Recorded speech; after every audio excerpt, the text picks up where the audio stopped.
Ladies and gentlemen, this is your captain speaking from up front here.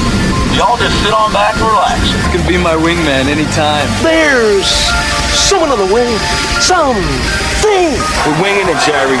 Wing it? Wing it. We can't all just wing it. I need a wingman. You could be my wingman. You gotta have a wingman. Welcome to the Wingmen, a podcast with James Clemens Jets Sports squarely in the crosshairs, with your hosts Captain Kirk Pierce, Coach Johnny Lone Star Johnson, and Coach Brad Homebrew Kimbrew. Let's kick the tires and light the fires, Big Daddy. Hold on to your butts. Don't go away. The Wingmen will be right back. At Walk-On Sports Bistreaux, our love for the game, community, and heart of a walk-on make you feel like family the moment you walk in. Wings, shrimp, and burgers made from scratch, wall-to-wall TVs, and signature drinks. Founded by two LSU walk-ons, Walk-On Sports Bistreaux brings the cuisine, the culture, and the community to life. Always fun, never forced, and our doors are open to anyone. Walk-On Sports Bistreaux, 8368 Highway 72 West in Madison. Walk-On Sports Bistreaux.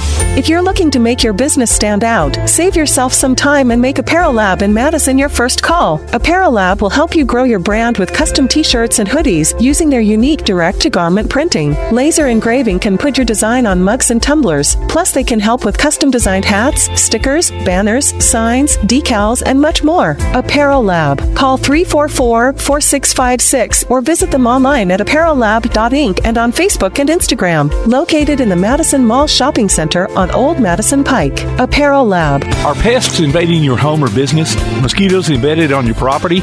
Maybe excessive crawl space moisture has attracted unwanted visitors.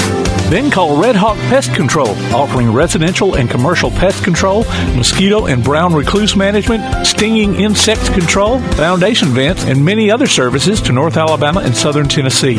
RedHawk aims to be more than just a service provider. They want to build a long-term relationship with each customer.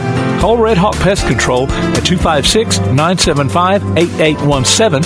Visit them on Facebook or online at redhawkpestcontrol.com.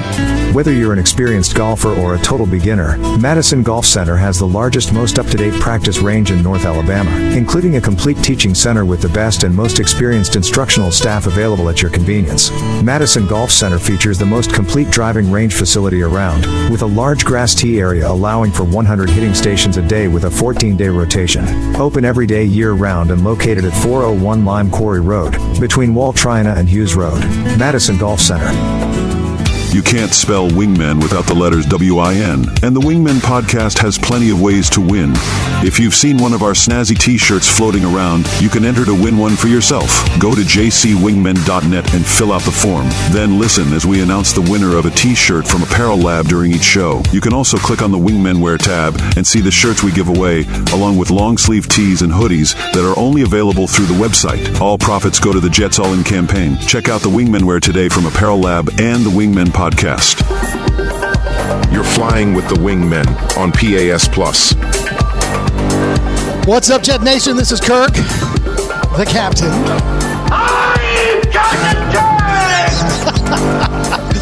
Your host for the Wingman podcast, your one-stop shop for all things James Clemens Jets, where we deep dive into the world of our favorite high school football team, breaking down games, analyzing plays, and interviewing the players and coaches who make it all happen. So buckle up, Jets fans.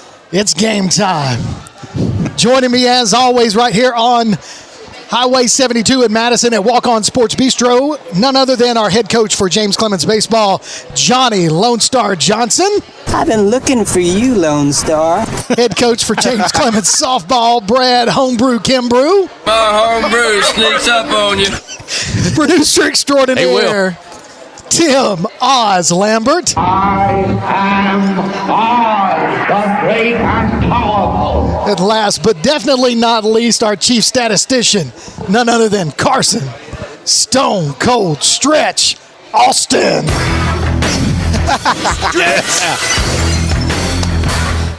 Oh, my goodness. That was fun. Tim, our producer extraordinaire, has got too much time on his hands. I guess so. No, that's awesome. I appreciate that.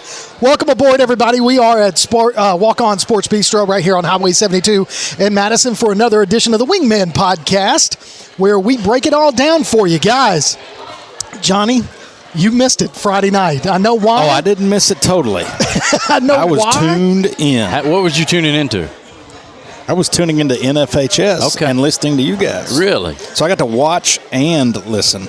So I can tell you right now that one of the things that before the game, I ran into a friend of mine, and we were talking, and she'd asked me, she said, "Are you excited about tonight's game?" And I said, "I am, but not super excited, because this game each and every year wears me out." You're tired by the end of it. And by the time that game was over, it had exceeded every Madison Bowl that I believe I've ever been a part of. The overtime game a couple years ago was tough. a really exciting one. That was pre us being on the air, wasn't it? Did we do that one? We did. We did it. I don't think we were on yet. No, I think we were on the sidelines down there. Play but Action that was Sports it. did. Yeah, I was on the sideline with Dr. Clayton because we were trying to contain the students, and then at the touchdown in the overtime, they came over the railing, and it was done. Dante Snodgrass, if I remember right. That was a fun game to watch down there. But since other than that this past Friday was a really exciting and interesting game to watch, and of course the way it ended too. But. Yeah, in the box, we stayed stressed out the whole time, right? Oh, it was constant. I mean, I went back and listened, and we went from me screaming, pour it on, pour it on, pour it on, we're in a big advantage, to, oh my gosh, oh my gosh, oh my gosh. And, it kind of gave you everything you could want to see in a game. You know what my stress was? I'm driving to Auburn. My son is signing on to my NFHS account, keeps kicking me off with like 2 minutes left, and then trying to get out of the Jeep into my in-laws' house so I can get it on the TV to catch the end of it. Well, we're here in just a little bit. We're going to have offensive line coach Cade McGuire and a couple of offensive linemen from James Clemens. We're going to recognize them, Ryan Bland and Micah Douglas, and talk to them, two seniors, about that game. But the thing that stands out for me, of course, we jumped out quick to a big lead. And then all of a sudden, 21 unanswered points by the other school. Oh, yeah. And we head into, what was it, like 6 minutes or less? Yeah. And that was a huge drive to get us down to the 2-yard line before, Gideon was able to punch it in with just a little over a minute. Wasn't it? Was it Gideon? I believe it was. Yeah, it was. And, I don't want to get too far into it. I want to ask Coach McGuire when he comes on. But that's 2 games in a row that our offensive line has really taken control of the game when needed. Yeah. And then gave those backs the opportunities they needed to carry that offense down the field and set up game-winning drives. Yeah, because it seemed like the third quarter our defense was on the field a lot. And we talked about that a little bit, about how because the Bob Jones had a big offensive line. Oh, yeah. And over the course of time, that will start to wear you down. Not only the minutes are you playing, but just the weight differential is going to wear you down. And so you could see that there was a little bit of, they were gasping, but that's what the fourth quarter drills are for. That's why you hold up the fingers, man. Oh, here we go. There were so many games within the game Friday night, from Coach Truitt, who we want to give our best wishes to. Coach Truitt did a great job with play calling and breaking some things down and trying to use their strengths against them at different times to just get us in a position to get a win late. I mean, there were a lot of cool aspects of that game, but you're right. I'm glad it's just once a year, because I was exhausted when I left. Worn out. Well, it's a good opportunity for us to bring in our chief statistician, none other than Stone Cold Stretch Austin. Stretch, welcome aboard, man. Thank you. Thank you. So here's a problem Stretch is going to be gone Friday night. Uh-oh. So he has a good excuse. He's going to see your Dallas Cowboys. Oh, well, against good for you. Your New Orleans Saints, and we'll talk to you about it in a minute. I'm not going to tell anybody who we got coming up here. More members of the fan club with their Wingmen shirts on. Showing up. I love it. So, Stretch, go over some stats just to remind our listeners as to what happened Friday night.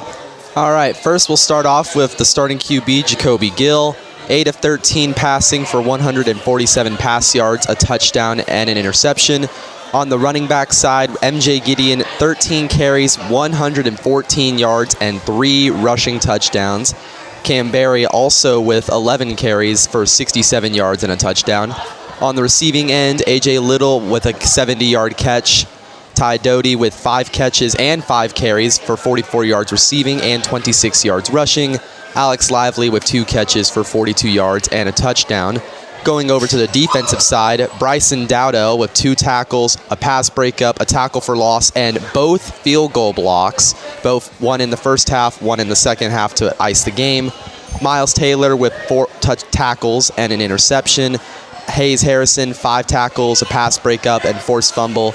And looking all over the list, there is a lot of players with a tackle for loss and a lot of players with some sacks on here. Thanks, Stretch, for going over those. Appreciate you doing that each and every Friday night, bringing us those stats. It makes a big difference. You will be missed this Friday night, though, dude. But enjoy that cheeseburger. I will. This is a lot of handling. It's going to take him about 2 hours Now, to knock that thing out. one thing we were not sure of Friday night was who got the block. Do you know?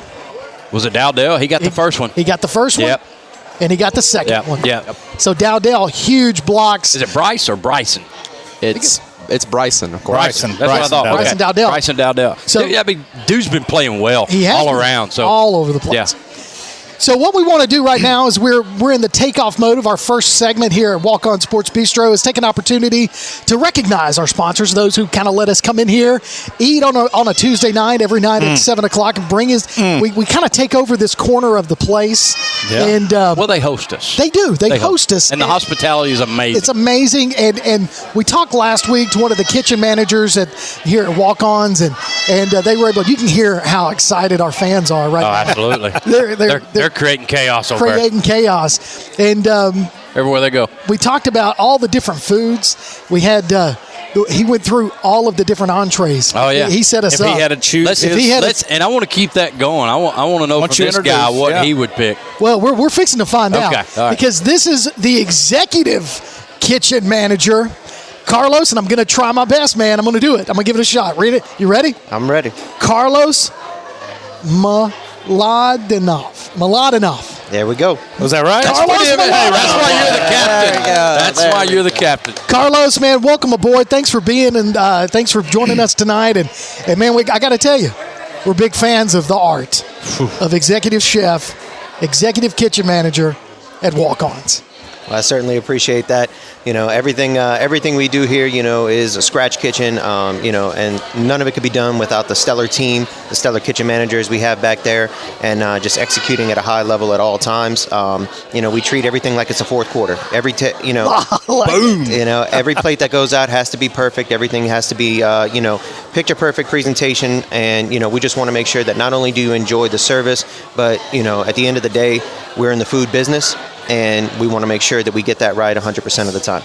Well, and I'll say this. A lot of times you go to a sports bar, sports restaurant, and the food's just okay. You're there for the 80-something TVs and, you know, pictures of beer or whatever. Yeah. The food here is unbelievable. It's unbelievable. It's amazing. That's why they're a Sports Bistro. Oh, there you go. Yeah. AUX at the end of that. Don't forget, though, okay? I did spell that right. And that's because, put it in a text. And why is that, Carlos? So our main slogan here, or one of our main slogans, rather, is Game Day with a Taste of Louisiana. Me, personally, being from Louisiana myself, born and raised in New Orleans, Lower Ninth Ward, the food is everything. The food is everything. Everything that we do revolves around food. From Monday when you're cooking your red beans to Sunday dinner with the family. Everything in between revolves around food. And it's very important to us that we get that part right because personally, we all know this area was, no pun intended, starved for this kind of cuisine. Yeah, no doubt, dude. And so not only do we want to deliver that at a high level, we want to give people a reason to continue coming back. We are heavily involved in the community, as you guys well know. We are doing different things with the local schools around here. We're catering lunches for teachers. We're doing give back nights with many of the schools in the area. Obviously, we're doing the Wingmen podcast. These things because the community presence in our business is so important. You know, normally when hurricanes hit and everything in Louisiana, Walk-Ons has a truck. Walk-Ons has a truck that they put on the road, and they're just going out giving out meals for free, right? And this happens time and time again, and unfortunately, it might be happening soon. Yeah, I was going to say, prayers for that area because it's fixing to go down. Thoughts and prayers for South Louisiana right now. But at the end of the day, you know, we are so heavily involved in the community. We are one of the only one of the only restaurant companies that actually opened restaurants during COVID. 10 years ago, I believe we had 6 restaurants, and now we're about to open our 90th. So we're one of the fastest growing chains in our concept. And, a lot of that is a testament to our community involvement and everything that we do, whether it's James Clemens, whether it's Bob Jones, sorry. All right, no. But, at the end of the day, we want to always have that heavy community presence. Sure. And, show the city of Madison, the city of Huntsville, what we're really about. And that starts with, first of all, winning your hearts, by, making sure that we're taking care of you guys in any way we can, and then winning your stomachs when you come in and actually sit down and enjoy a meal. Well, that's a win right there. We've talked to several people from walk-ons, and you can tell everybody loves their job. Everybody takes their role very importantly. Yeah. And this is we talked about the atmosphere here. We've talked about everything here and the can't miss. But I can tell that, Carlos, the food part is really important to you. You got a passion for this, don't you? Absolutely, yes. No, I was formerly trained as a chef in New Orleans, then realized that I had a bigger calling for leadership and developing cultures, and that is why, the primary reason that I joined this company is I wanted to have that opportunity to bring that culture and everything that I know and love so well. And in a way, it's a way of me going home without actually having to go home. Sure. Because I live 10 minutes down the road. Now Madison is my home, but New Orleans will always be my hometown. And in a way to go home every day when I get up for work, that's a blessing that I couldn't even describe. So I'm sitting here looking at him. We got Stretch going to see. He's got his Cowboys shirt on, but I see Carlos over here sporting some Saints. America's team. I see Carlos over here sporting some Saints gear. And they're sitting side by side, right? And it's the food that brings us together. Like that bread pudding we knocked out earlier. Oh, dude, I tell you. And he mentioned red beans and rice and bread pudding. I could live here, dude. I've stuck on those two things. I've stuck with my trend of trying something different every time. Tonight it was a red fish. Still not disappointed. Haven't been disappointed yet.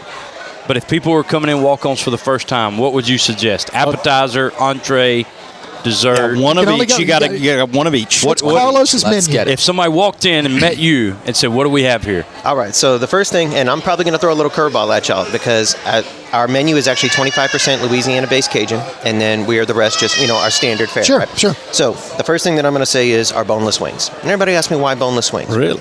And I'll tell you exactly why. Because not only do we not get those pre-bedded stuff in a bag that you just throw in the fryer or throw on a plate. No. Every single boneless wing that you eat in this building is hand cut. Not only is it hand cut, it's breaded and fried to order. And then after that, it's served, it's sauced hot, put on a plate, and delivered straight to your table. Oh, okay? Oh no, next week. I know where I'm going next week. Already have it planned. All right, appetizer. All right, so entree, got to go with the catfish, right? Because it goes along to the same thing. Tim's language. There we go. That is the main man. Because, once again, a lot of places bring in the pre-breaded nuggets and everything like that, or, they bring in these, shredded catfish strips. No, we get in whole catfish fillets and we cut them down. Every single piece of catfish you put in your mouth in this building has been hand cut. And so for me, obviously, a lot of different people like about the different entrees, but I always want to showcase exactly what our kitchen is about, our culture is about, right? Because that's the love, that's the dedication, that's what inspired this brand to begin with, and that's what we want to make sure that stays alive throughout every restaurant that opens in our brand. Where are we going for dessert, Carlos? Y'all know it's the bread. Y'all know it's the bread pudding. Come on. It's undefeated, baby. It's undefeated. So, bread pudding, 72 Krispy Kreme donuts in every pan. Everything. 72. Also, which are individually hand cut. It's not like we're bringing in a bunch of Krispy Kreme donuts in a bag. No, the same thing that when you do the donations and stuff, I'm sure you guys are dads. Y'all know what it's about. We get those donuts in, we cut them down, quarter them up, and put them in, and we mix it with our base and everything like that. Make that bread pudding glaze in-house, and it's all made from scratch. And then we bake it, we slice it, we make sure it's nice and hot when it comes to your table, put a dollop of whipped cream, and there you go. Tell me this guy doesn't have a passion for the food in this place. I'm hungry again. When you I might need to get when you go to Krispy Kreme, you want them hot. Oh, yeah. And let me tell you, you get it at the table, it's hot. Mm-hmm. And we can just go based off of 20 minutes ago when we had ours served. Slammed one and we down had a minute and a half before we went on air, and I took it as a challenge. And now, man, can I eat it? Can I eat it? And I did, man. That was. We may not know how many TVs are in this place, but we know how many Krispy Kreme donuts are in one pan of bread pudding. I'll give you a hint. They're within 6 of each other. Oh, he knows. Oh, he knows the answer. He knows. It's 80-something. So we do know it's in the 80s. We're going to count. We're going to get that count. Well, remember, there's some in the kitchen, there's some in the bathroom. Or it has to be 78. I mean, if it's within 6. Yeah, it's either 78 or 66. Well, see, I don't count my monitors in the back. That's a business. That's a business tool. All right, there we go. So Carlos, for you, being from New Orleans, what's your favorite memory of the Saints? All right. I gotta have two.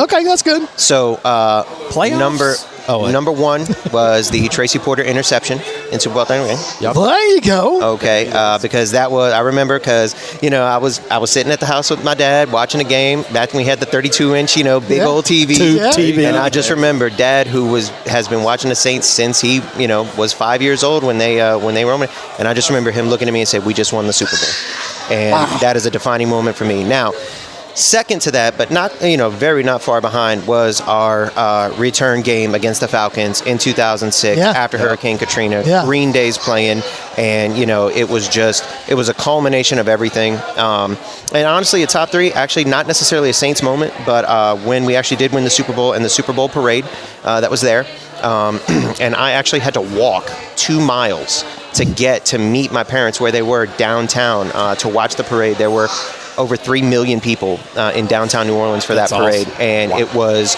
just a wonderful experience. It was just a wonderful time. And it was what really, in my opinion, started to truly revitalize the city that I call my hometown, and to make it into something that we all are proud of and things like that. And, at the end of the day, that is what the culture is about. Like, you talk about, I'm really passionate about the food. At the end of the day, I'm really passionate about New Orleans, you know, and I have a unique opportunity being where I'm at to provide that culture and that experience to you and the community and, to everyone involved. And, honestly, it's a blessing, and it's a dream come true for me to be able to do this. And still, we moved here because of the schools. I'll be honest with you, and, all of our schools, elementary, middle, and high are all ranked. I mean, trust me, the wife did the research. And Madison City does a good job. Yes, and so to be able to call Madison home and to be able to, just bring that taste and that culture and that liveliness of my hometown day in and day out,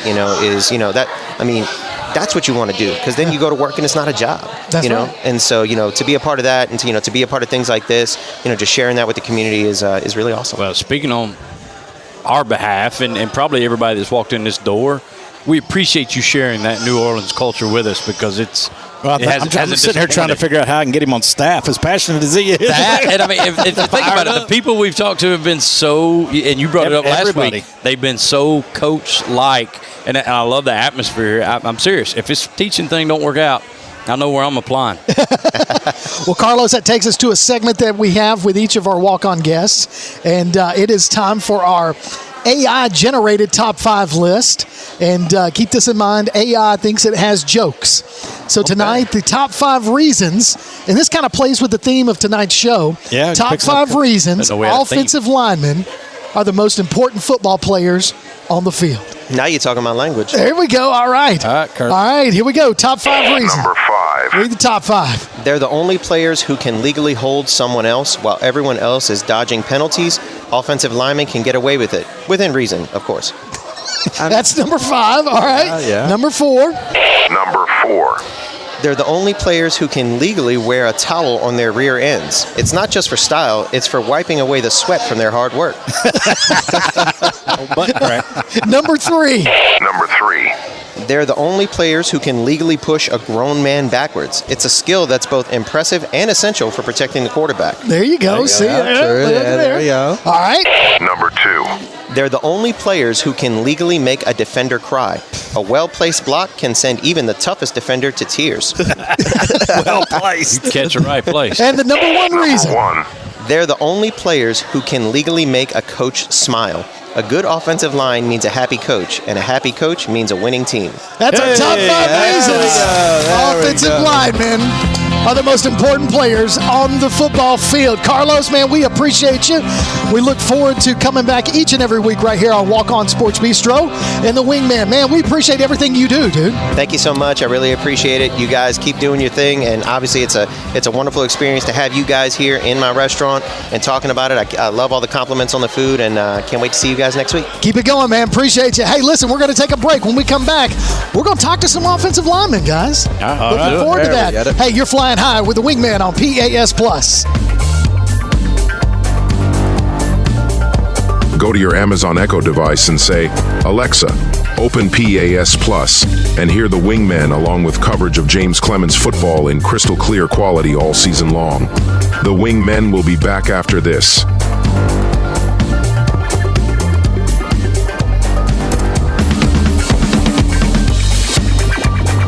Whether you have college recruitment or simply memorabilia in mind, let Social Gimmicks capture them with a cinematic highlight reel. Social Gimmicks is redefining Southern sports media with a distinctive flair. Contact Social Gimmicks with a Z online at socialgimmicks.mypixieset.com. Social Gimmicks, the essence of athleticism.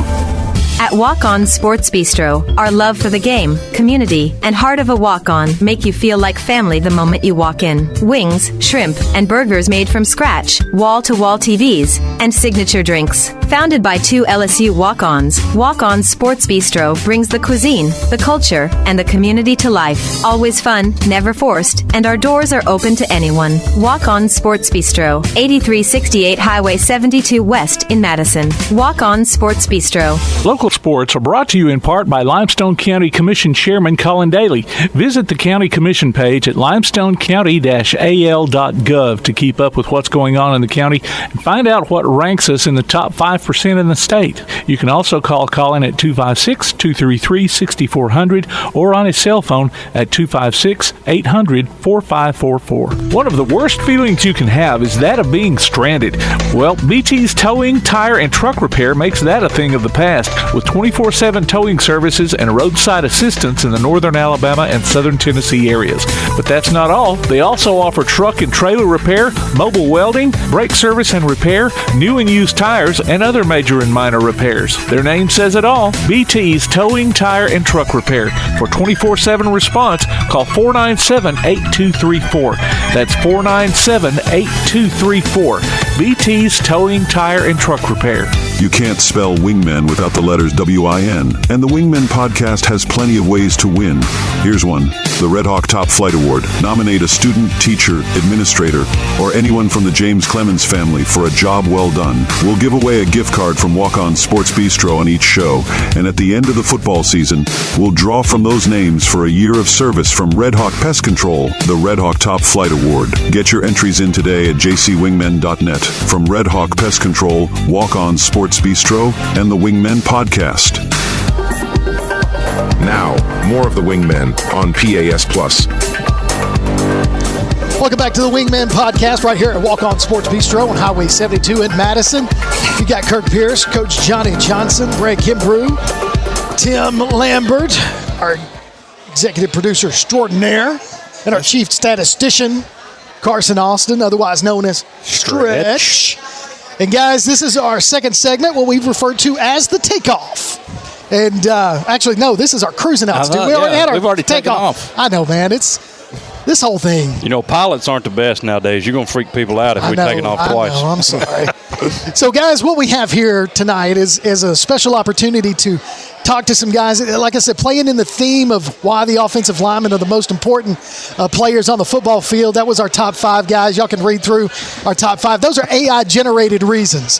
We just went through those, didn't we? We just went through those, and so kind of laid it out as to why you guys are the most important. I want to introduce and bring to the table with us our offensive line coach at James Clemens, Coach Cade McGuire. Coach McGuire, welcome aboard, man. Hey, man. Appreciate y'all having me. Yeah, man. And also senior offensive lineman Ryan Bland. I appreciate y'all having me. Yes, sir. And also senior offensive lineman Micah Douglas. Hello. Thank you for having me. Yeah. So, guys. Glad y'all are We've been calling those names for a while. We have. And you guys don't, y'all don't get the credit in terms of the booth because we're not, we're talking about Doty and we're talking about, Little and we're talking about, some of these other players. Wait a minute now. I always credit the big man. Let me get there. You're getting way ahead of my flight. Okay, I'm sorry. I'll shut up. And we talk about the big plays that they make, but then the coaches over here are noticing. See, I'm watching the plays as they develop, but they're watching some of you guys and how y'all are working.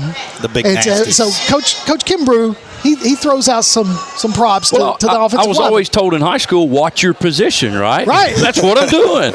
Well, offensive line. I watch my position. I know what the hog mollies are doing in there. Absolutely. So, Coach McGuire, we're going to start with you. Now, I see you're wearing the shirt. We talked to Coach Truitt a couple of weeks ago, and he talked about the brand. Absolutely. And the offensive brand. How do you take that brand and implement it with these young gentlemen here? Yeah, absolutely. So I got here in the winter of 2022, and I got that offensive line job. And I remember walking in and seeing the crew at the very beginning. And right off the get-go, first practice, first little walkthrough, I was like, holy crap. Like, these guys are not physical. These guys are undersized. Like, this is not good. They were all babies. All babies back then. All babies. Me and Bland were just talking a second ago. First snap he ever played for us, he was 14 years old. So crazy. It's absolutely insane. So when we first got here, it became vital. We had to create this identity of what was going to set the tone. And, it's really good to take the back step, now that these guys are seniors. And as a coach, it's good to see, as an offensive line coach, to see it work, because it's very rewarding in that end of at that end of the spectrum to see these guys, in 3 years, they've developed this mentality that, hey, it's okay to be physical on the football field. Yeah. It's fun. That's how we win football games. Encouraged. Yeah, it's highly, highly, highly encouraged to hit somebody and not play gentle. And, when they first came out there that first day, just the progress that they've made and what they're doing now, I couldn't be more proud of them. So Ryan, we look at you, man, and one of the things about that we notice about both of you guys is how y'all have, Coach just referenced it, how y'all have developed over the course of the past 3 years, because y'all were thrown out early. Coach McGee's talked about it and how excited he was for this senior class and the way you guys have progressed. So, Ryan, mentally, how have you approached each season since that sophomore year? My sophomore year, I always thought of it as, I have nothing to lose. One of my first games, I played against a 5-4-star Florida commit. He was Gardendale. Yeah, Gardendale. Kelly Coffey. I seen him on TV last weekend. But, ain't really too much to say. But, sophomore year, it was just that mentality. I have nothing to lose. Leave it out there on the field. If I get hurt, I can cover. I still got 2 more years. Junior year, it was more of kind of like a, start my leadership, start my brand. Got to leave a legacy for my little brother and stuff like that. You feel me? I started kind of taking it more serious, but, still on the same thing. I ain't got nothing to lose. I got another year. But this senior year, it's really just leave it all on the field, giving my 100% effort.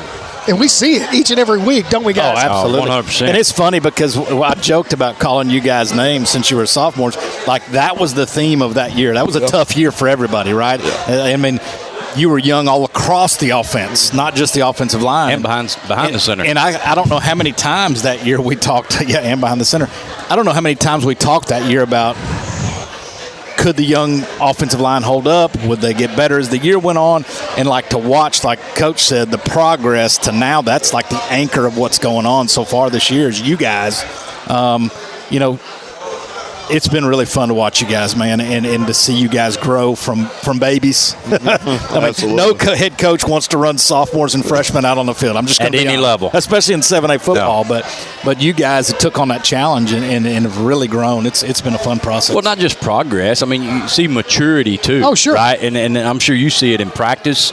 Dealings I've had with you in the hallway, there's maturity, right, and it definitely shows up in games. You don't see the stupid penalties as much. You see, you guys. There's a confidence level with you guys when you go out there. And, I mean, where does that come from? Me personally, when I get on the field, I just feel like I'm the best, and really can't nobody stop me. If I'm going to be so completely honest, when I get on the field and somebody lines up in front of me, I just feel bad for them that they got to deal with me for 4 quarters straight. Mentality. You're supposed to do that. Warrior mentality, right? So, there. do you feel like looking at last week? So you guys started off Gardendale 3 weeks ago, right? And then you had to take a break. Were you able to maintain that mindset and mentality against those guys? Because Bob Jones, I mean, they were not little. And you guys were you were not intimidated. We saw that. So how did you maintain that mentality over the course of especially with that bye week, bringing it into last Friday night? I mean, I've never really been scared of big defensive linemen because we did have to go against Nate and Bambi our junior year. They're not little. That's a good point. Every day, we makes you better. Every day. So it's like when somebody lines up in front of me, it's mano y mano, your game versus mine. And I'm taking myself every time because technically I feel like there's nobody else like me around in this area. So you just brought up Nate. Bambi. Yeah. Bambi? Who won? In my opinion, I have to say they both are amazing ball players. I'm love that I was able to practice against them almost every day. But for me, it was Bambi. I can't lie. One practice he had threw me with one arm. I went flying. I was finna beat him on pass pro for the first time, and he just hit me threw me out. But absolutely. But how much better prepared were you because you went against them as sophomores and as juniors for this year? Like you said, that mentality, talking about Micah going, I face those guys every day. Like, let's go to work. That had to prepare you for that. Going against them every day, I mean, there was really there's no other lineman or defensive lineman like them in our region right now. So going against them, I just think to myself, I used to go against those guys every day, rep after rep, getting beat, play after play. And it's just it's my time to do the beating now. That's how I really feel about it. Oh, yeah. And talk about being able to have, there was 3 of y'all, you talk about with Coleman, right? The three of y'all started as sophomores and have kind of done that together. What does that mean to you guys, being able to have that same group for 3 years working next to each other?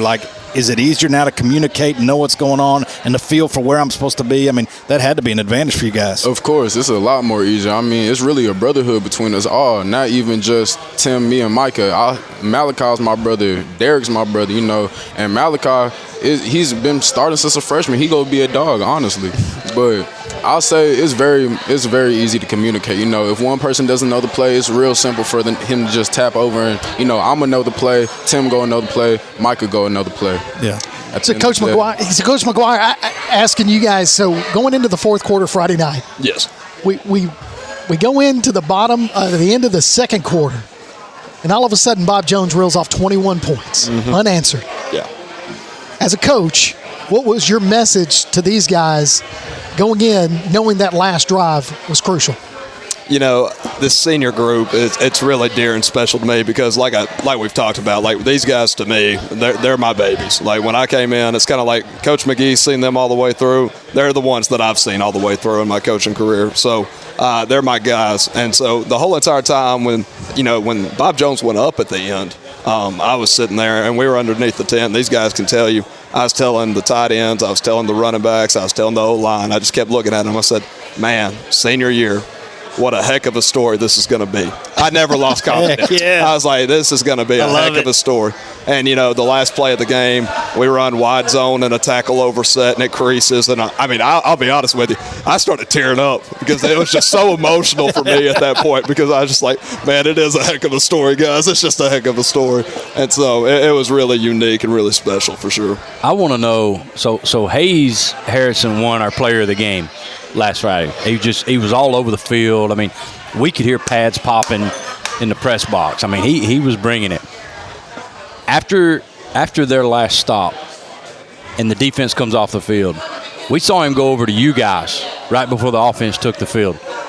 You're going to disappoint me if you don't remember, but what did Hayes say to y'all? Or can you repeat it? I hate to disappoint you.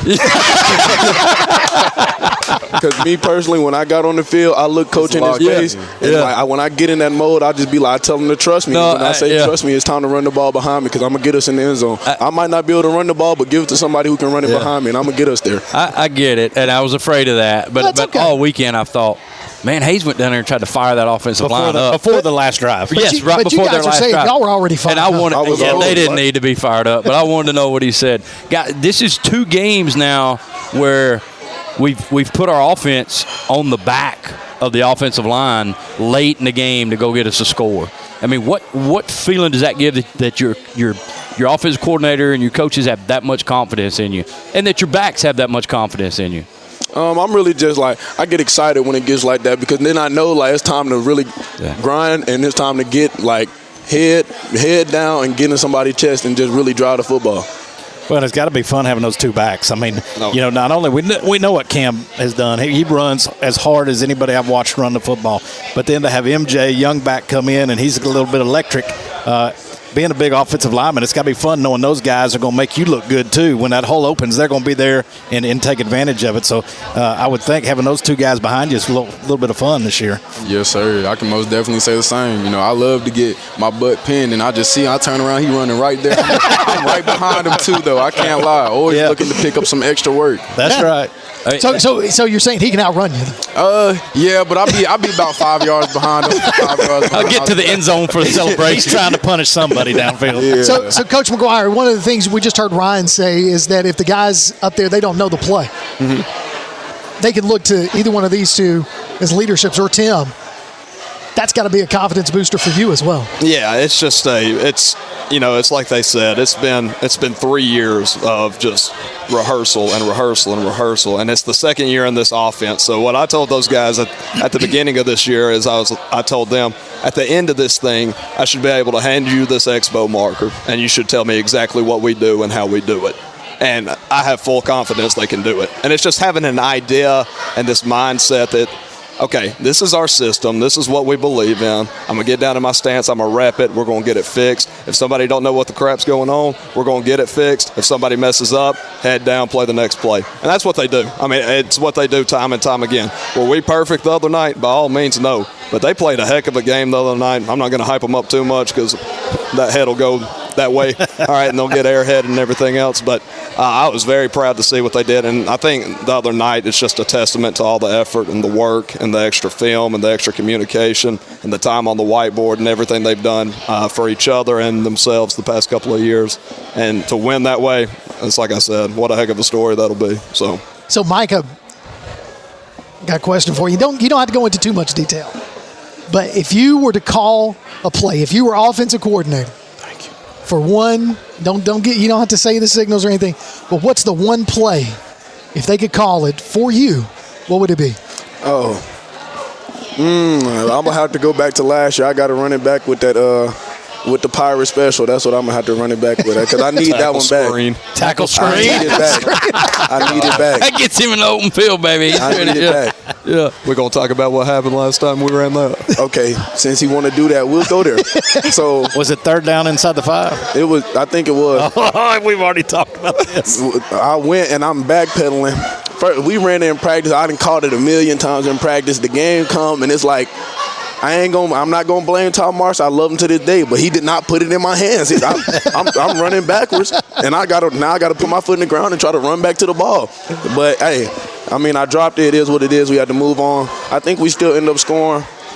I don't really know, though. We won the game. No, what I'm talking about was the first game against Gardendale. We're inside the 5. Who was the one that was supposed to catch the design special. That's a design special called Big Mike, and it's supposed to just be a fast screen and then a end around to the tackle, and Ty threw it in his chest, and Micah didn't catch it. Wrong place. Wrong place. Hit him right in the. It come in a little hot, didn't it, Mike? He was supposed to hand. I had my hands. I was ready. You got a chest pass. Yeah, he thought we was playing basketball or something. That's not what we was playing. I don't know. Pitch. All right, Ryan, same question for you, man. My favorite play? I probably have to say, no, it was a design play for you. Design play for me? Well, but I mean, it could be a run play. What's your run play? My favorite like run play, I really like Uber and Lyft. You know, it's really just it's physical. You know, you go block the person to the right, block the person to the left, and just put them on the ground. That's probably my favorite play, and that's how we scored against it. You feel me? Yeah. So that would definitely be my favorite play, honestly. So when you have an opportunity and you see either one of y'all pull, right? You're both pulling at different times. So is there a time where when you're pulling and you see the guy, he's not paying a bit of attention to you? I mean, do you get wide-eyed on that? I did that on Bob Jones. I can't lie to my childhood friend. They called it dead, though, because I'm pretty sure someone had lined up, the wide receiver lined up wrong, but they called that, and I hit him so hard, it had me so laughing. He folded right under me. I love it. I don't know. It seems like when I'm pulling, if I get too big-eyed, then I'll get too excited, and then it's just like I could miss, I could whiff, and then I just look kind of crazy when we go back to the sideline and coach chewing me out and everything. They've got me fired up talking offensive line play. I know, dude. It's awesome. You were an offensive lineman. Yeah. I mean, but in their system, I would love to be an offensive lineman because, like you guys said, you know you're going to run the football. It's time to just line up and start pounding away on somebody. You love that as an offensive lineman. Sure. When we start throwing the ball a lot, I'm like, oh, man.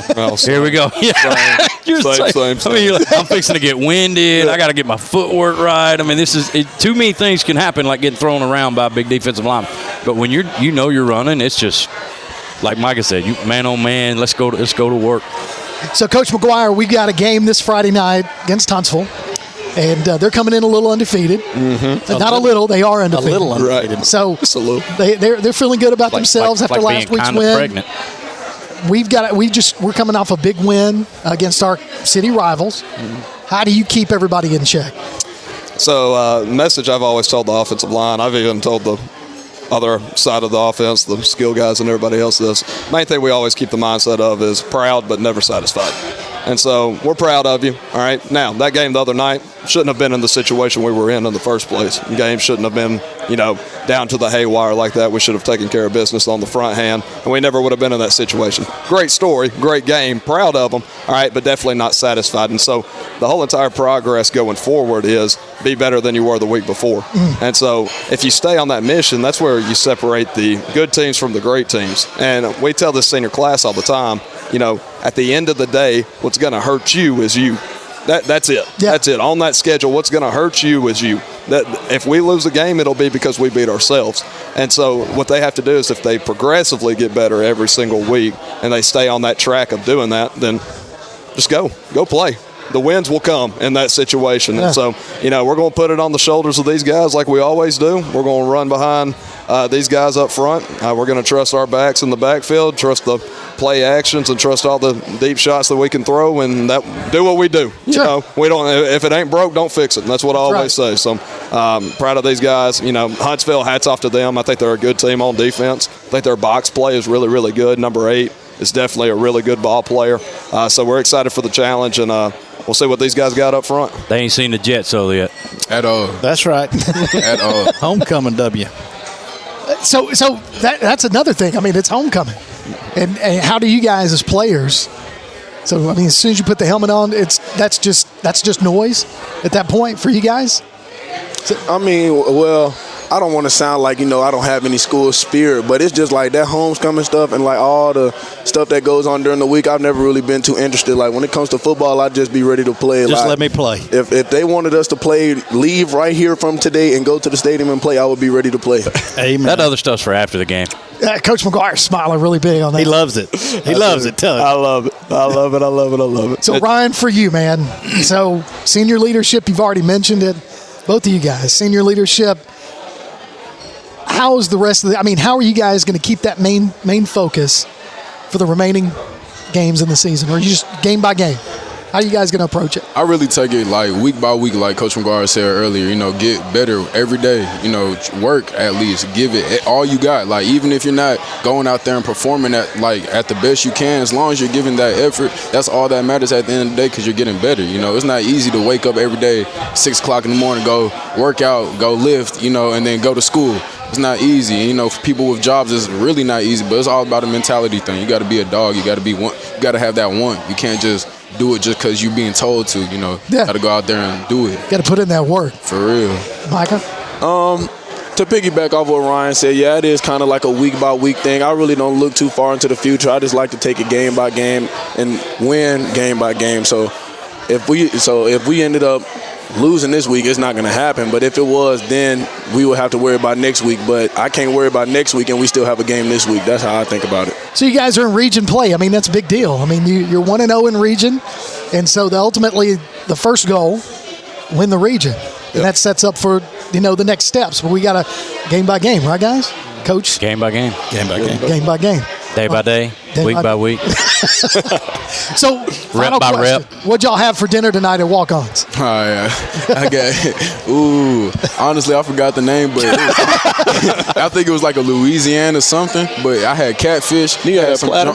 Jumbo, Louisiana platter. That's the platter. The platter. Yeah, I had catfish, hush puppies. I'm not a big fan of those, though. Coach McGuire had some. And I had jumbo shrimp, and then it was called like catfish etouffee. Yeah, that was actually very good. I like that more than I thought I would. It's good stuff. With some little waffle fries. I had the Cajun press po' boy. That's what it was. And I had to load it up with ranch. I'm a ranch fiend. I need ranch on everything. So you just need something with your ranch. Yes, it's really I had ranch with a side of a po' boy. That's what I really had.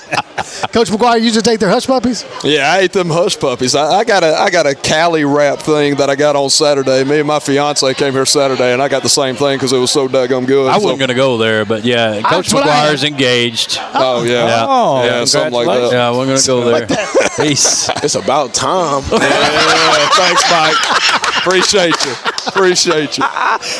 That's exactly what her That's family said. That's got to be an ender right there, right? That's it right there. Yep. Well, guys, I appreciate you coming out. Coach Cade McGuire, Ryan Bland, Micah, Douglas, you guys, appreciate all you guys do as he drinks his drink. Ryan doesn't care, man. I think we all heard that. Ryan doesn't care. He's made himself at home right there. Hey, that's what we do.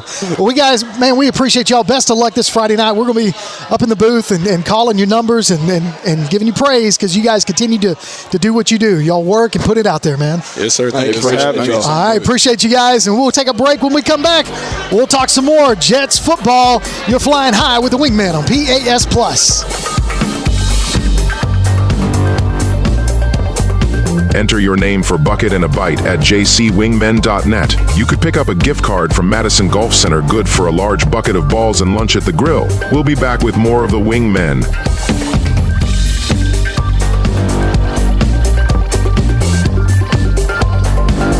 Are pests invading your home or business? Mosquitoes embedded on your property? Maybe excessive crawl space moisture has attracted unwanted visitors. Then call RedHawk Pest Control, offering residential and commercial pest control, mosquito and brown recluse management, stinging insect control, foundation vents, and many other services to North Alabama and Southern Tennessee. RedHawk aims to be more than just a service provider. They want to build a long-term relationship with each customer. Call RedHawk Pest Control at 256-975-8817. Visit them on Facebook or online at redhawkpestcontrol.com. Whether you're an experienced golfer or a total beginner, Madison Golf Center has the largest, most up-to-date practice range in North Alabama, including a complete teaching center with the best and most experienced instructional staff available at your convenience. Madison Golf Center features the most complete driving range facility around, with a large grass tee area allowing for 100 hitting stations a day with a 14-day rotation. Open every day year-round and located at 401 Lime Quarry Road, between Wall Trina and Hughes Road. Madison Golf Center.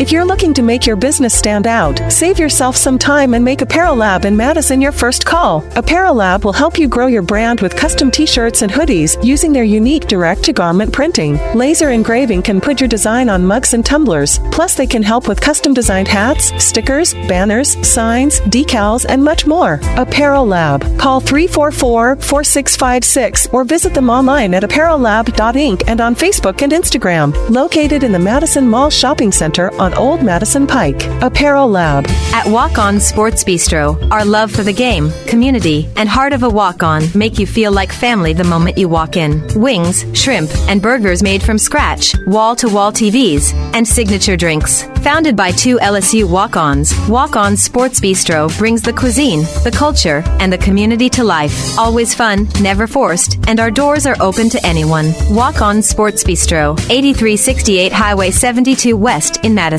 Walk-On Sports Bistreaux. North Alabama Gas District has provided safe, reliable, and economical natural gas service to Madison and surrounding areas of Limestone County for over 40 years. However, accidents and leaks do sometimes occur.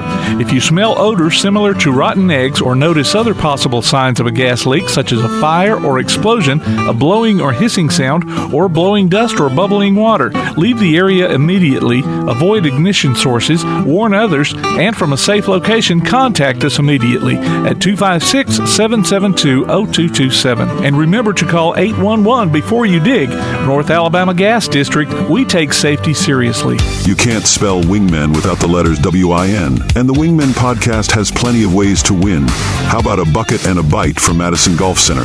Go to jcwingmen.net and enter your name. Then we'll pick from the online entries and give away a gift card good for a bucket of balls and lunch at the grill. Bucket and a bite from Madison Golf Center and the Wingmen podcast. The Wingmen podcast is back now on PAS Plus. Welcome back to the Wingman podcast right here on PAS Plus. Kirk Pierce, Coach Johnny Johnson, Coach Brad Kimbrough, Tim Lambert, Carson Austin, all sitting here with you at the table at Walk-Ons. Guys, great interview. It was good. I enjoyed it. They did a good job. Well.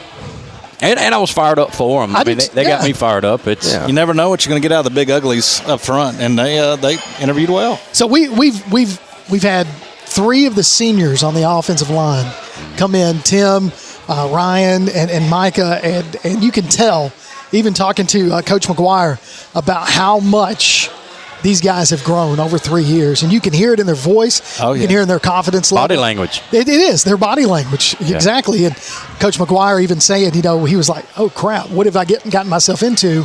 But watching these boys progress over the course of 3 years, and now they're in their senior year. It's going to hurt when they graduate. It is. It's going to be a big loss. But they've all talked about, like you said, and like Coach McGee said, they've all talked about leaving a legacy. And it's starting to sound like that's important to all those guys of leaving that behind for that younger group coming up. So, I mean, it may be something, you don't always have in sports programs. So as we go into our next segment, we talk about the cruising altitude. We're still kind of maintaining that as we hear there's a birthday coming up. You can hear them in the background. Jenny Beal. Here at Walk On Sports Bistreaux. Former parents. Look at that, getting to celebrate the birthday. One of the things we like to do each and every week is our RedHawk Top Flight Award. What we do is nominate a student, an athlete, an administrator, or anyone from the James Clemens family for a job well done. If you want to nominate someone for the RedHawk Top Flight Award, all you got to do is go on to jcwingmen.net and nominate that person for the RedHawk Top Flight Award. What they get is a Walk On Sports Bistreaux gift card over here at Madison, and we give them a Wingman t-shirt courtesy of Apparel Lab, and we appreciate all of our sponsors. And that gives us an opportunity to bring in our next guest, our RedHawk Top Flight Award winner. Dang it. Man, I tell you. Got to turn the volume up on that thing. Tim, here we go. I'm going to do it again. Our RedHawk Top Flight Award winner. The RedHawk Top Flight Award. There we go. Miss Kelly Jones. Kelly, welcome aboard. Welcome to the table.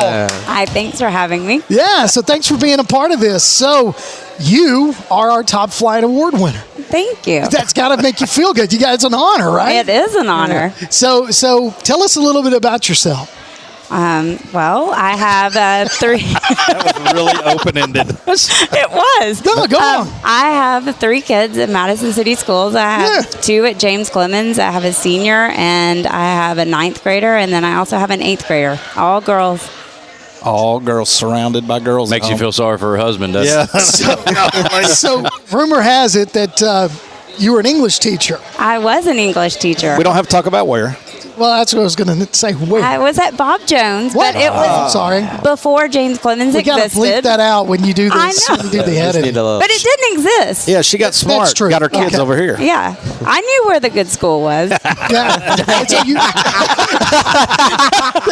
Game on. But you also taught, you coached cheer there as well. I did coach cheer. Yeah. I coached cheer there for 3 years. I actually coached Jennifer Flanagan. Yeah. She was my Our assistant principal. Yeah, our assistant principal. She was my cheerleader. So have you done? Was she a good student?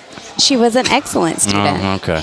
So you also helped a talk little real bit off air. here at James Clemens in cheering. I did. So our previous cheer coach, she resigned back in February, and we didn't have a cheer coach until July. And so another mom and I kind of took over the squad and filled that gap until they hired somebody else. So Yeah. So yeah, I got to put my coach's hat back on for a little while. Yeah, what did that feel like coming out of retirement? She remembered why she retired? I exactly remembered why I retired. I forgot how much was involved and remembered how much work it was, and then made me really appreciate all the work that you guys do for our kids, because it takes a lot. And now she's a softball mom. Yeah, That's what I was about to say. I guess she's been a softball mom. Yeah, she's been a softball But now mom. she's got one It's with not the a Jets, new role. right? She's just a Jet softball mom. That's right. I'm excited about this role. Are you? I am. Okay, I can't wait to give you some tasks to fulfill. So, all right, task number 1. Let's go. Oh, there we go. I got some notes in Now my we put him phone. on the spot. Oh, here we Yeah, I don't like to be put on the spot. But you do some other stuff. You volunteered and done some other stuff. I know, because we can just say this. She was nominated by one of our administrators. Yeah. So she obviously does a lot at the school besides stepping up and doing cheer. That was sweet. It is sweet. But so you do some other volunteer stuff or what all I do. goes on? I mean, basically, I'm like, whatever y'all need done, I'll do. I taught for 8 years, and then I've been a stay-at-home mom ever since. And I don't know. I love helping and and doing whatever I can. I was room mom for all 3 of my kids all through elementary school, so I was 21 room moms. She's adding them up. Yeah, I was 21 room moms. I was on PTA all of the years that my kids were in elementary. I was in PTA at Liberty. I've been cheer team mom or cheer grade rep since 7th grade, and then I'm team mom this year for James Clemens as well. So I run the booster program for cheer. Well, and let's just be honest, especially in sports like baseball, softball, cheer, that aren't necessarily football, where there's thousands of people buying tickets to come watch you and help you fund your budget. Like, our programs run on good parents. Absolutely. And so having parents like you involved that want to be involved and want to do things the right way, like, make our lives as coaches much easier. Or just manageable. I mean, it's a necessity for us to survive and our programs to survive. Yeah. To give those kids a good experience. She's right. We were seeing her all summer at school. Oh, yeah. We've seen her since school started, and I'm like, I think she works here now. Yeah. And she could have I basically do. I may be tutoring for y'all. We'll oh, yeah. I forgot about that part. Yeah. Just go work on English? some tutoring and. Who knows? Who knows? She doesn't even know. She just volunteered. Do you want me to teach y'all English? You want to? No, my wife was an English major, and she reminds me of how I'm not a lot. And she says things like, "Are you not on the radio and you still don't know how to talk?" And so I get it. No, I get it. I'm too old to teach at this point. I just realized it. Now every conversation we've had, she's been critiquing vernacular. No, she gave up a long time ago. So one of the the things we heard about you, Kelly, is that you're not only a leader, but you're a mentor. That's a lot of the words that kind of came through when we got a little bit of information on you. Knowing that you've been a mentor to so many people, how does that make you feel as a person? I mean, I know being a mom is probably the toughest job you can have, but being a mentor and having that much of an impact on students' lives, and then having that direction when they go into their next phase of their life, how does that make you feel? Well, it's like when I was a teacher, I was always cognizant of how I was and things that I said, because I know that the kids, they're looking up to you, and so you want to be a good role model for them. And I think one of the reasons that I do like volunteering so much is because I'm not in the classroom anymore, and being with especially the cheerleaders, because I'm so involved in that. I drive to everything. We don't get buses. We have to drive to everything, and that's when I get to talk to the girls, and they ask for my advice. I've gotten text messages from girls asking for advice and things like that. And I don't know.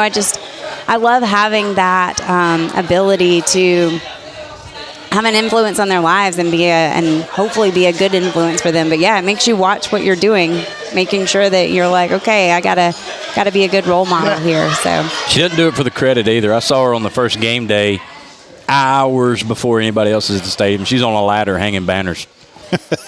So that's just not me. Up I don't want to be on a ladder. Just getting on there and just hanging the banners. I mean that. But seriously, somebody's got to hang them, I guess. Right? They got to be hung. Somebody's got to hang them. So being a former cheerleader, what's your favorite cheer?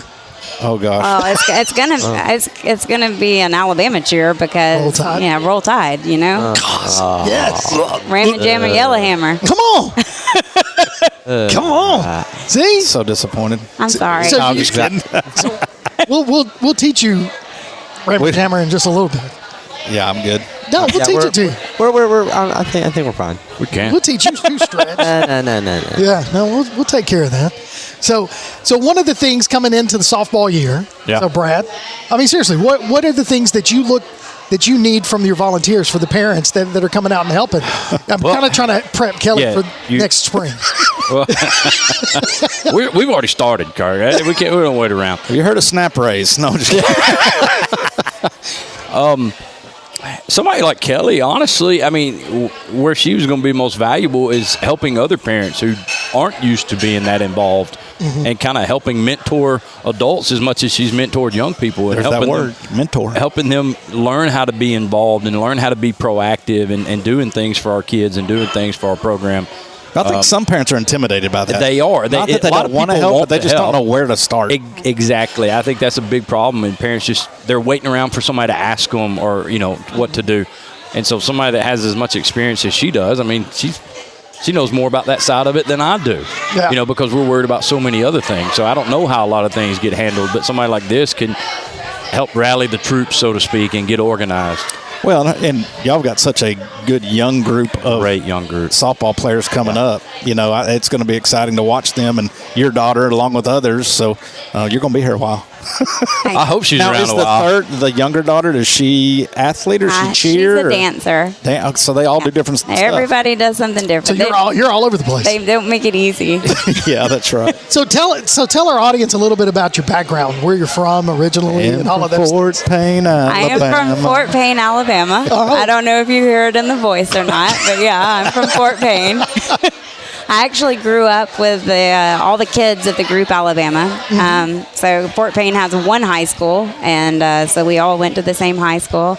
My husband and I met when we were 16 years old at Fort Payne High School, and we've been together ever since. So my grandparents still live in Fort Payne. They're 93. They live on a farm in Fort Payne, Alabama. So on Lookout Mountain? Where are they? No, they live on Highway 11. Highway 11. Telling your wife, the big white barn on Highway 11 that used to have the big tree. Yeah. That's my grandparents. How about that? Junior and Claudia. I've been there. Shout out. Yeah. Shout out to them. I spent 14 years of my life in Fort Payne, Alabama. So did you ever go to the June Jam? I worked the June Jam. Of course you did. Of course you She volunteered for everything. I worked the June Jam. All the students did. Fort Payne went from 10,000 people to like 100,000 people the week of June Jam.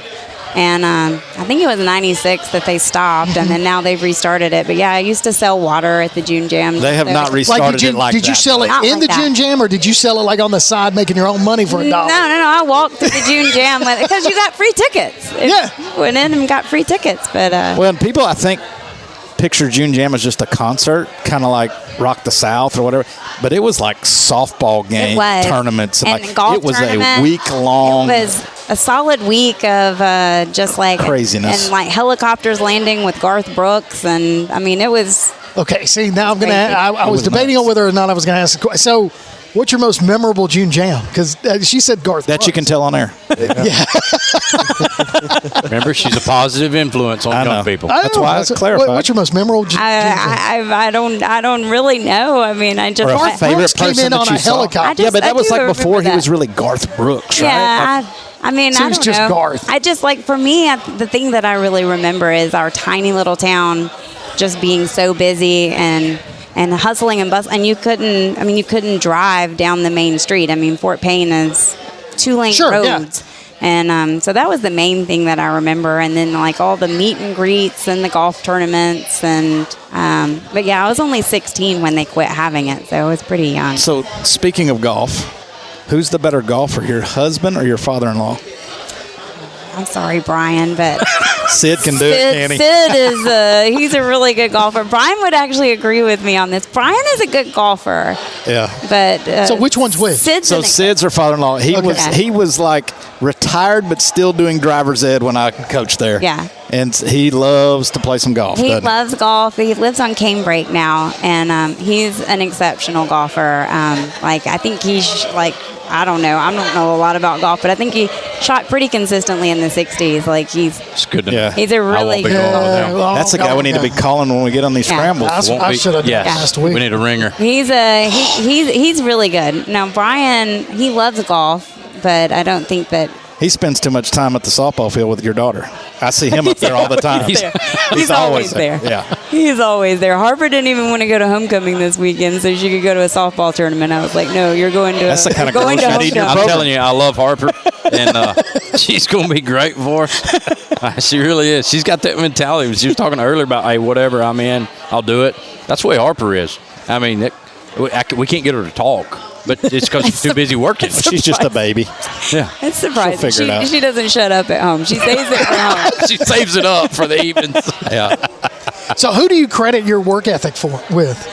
Oh, my dad is the hands down the hardest worker I've ever known. My dad So he ran a sock factory in Fort Payne. I don't know if you know that Fort Payne sock capital of the used world. to be the sock capital of the world. I'm actually wearing socks right now that have my name on them because my dad made them for me. From Fort Payne. From Fort Payne. There you go. But he worked so much. 5 a.m. to 10 p.m. every night. He was at the sock factory all the time. But he came home every night for dinner, and he never missed a ball game. He never missed a pep rally. He was there, but he worked a lot. And he was always like business trips and things like that. But he always made family time. And so my dad is hands down the hardest worker that I've ever met. That's awesome. I mean, that's. I want to give them a shout out. That's why I ask those questions. Is where do a lot of our guests, especially when it's a top flight award, winner is where did you get that mindset and that mentality? And a lot of times it is the parents, and that's how important these parents are, and how important what you're doing for these young ladies, being a mentor and a team mom with these other moms, and you're going to be an asset to Coach Kimbrough Majorly this coming spring. Apparently now you're a major asset, right? I don't have the softball knowledge that I do with cheer. Yeah, but we'll teach you. I will. I'll do whatever he needs me to do. We got Brian for that. Yeah, Brian knows. I can tell you from Liberty that I cannot chalk a straight line. Oh, don't worry. We don't know. We don't ask parents to do that. Yeah. We don't. I tried really hard for that, and I was like, I don't. When you graduate from high school, that goes away for parents. You know what? Good. We're too particular about our fields. But just for fun, if you want to get out there for a practice and chalk some lines, practice run. See if you can make that circle around the pitching area. Make fun of me. It was pretty No, bad. they would not make fun of you. No, we're not built like that. No, they're not. They're really low-key guys. Very serious and professional. Good Lord. Is that Tim laughing over there? Yes. He hadn't made a peep all night. Now he's cackling. Well, y'all maybe asked this while I was out getting T-shirts. Ask about defense. Oh, that was last week. Yeah. Sorry. Inside joke from last week. Kelly. Being from Fort Payne,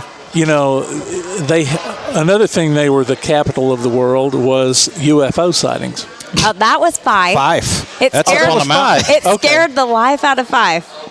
Remember? Did you ever? They got hear that song? They had a festival for a long time. Yeah. up there. Okay, they that kind of threw me off there. So Fort Payne. No, it's fine. No, it's Fort not Payne, far. It's up on. That was That's Fife. it's That's off in on the Sand same Mountain. Do you know how she just deflected threw that away She off? was serious about defending that's- Fort no, Payne. that's No, that's Fife. That's on Fort the mountain. Payne, they're We down were in the valley. baby. We Down had in the June valley. Jam Right socks there. and no Okay. UFOs. That's what I heard. June We had Jam June Jam socks and no UFOs. Yeah, Little River Canyon. And her grandparents are still there. They don't have the tree in front of their white barn. I mean, Fort Payne was fancy, right? Oh yeah, compared to the mountain. Come on. Yeah. Oh, compared to Sand Fife. Compared to Fife Come on. and Sand Mountain, everything's fancy.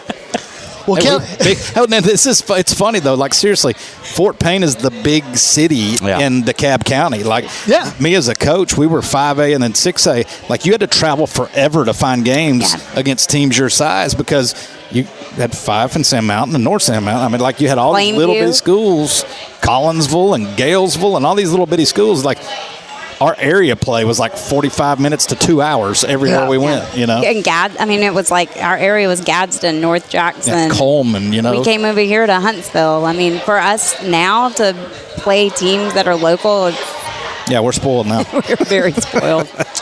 Well, Kelly, we appreciate you coming on. You are our RedHawk Top Flight Award winner.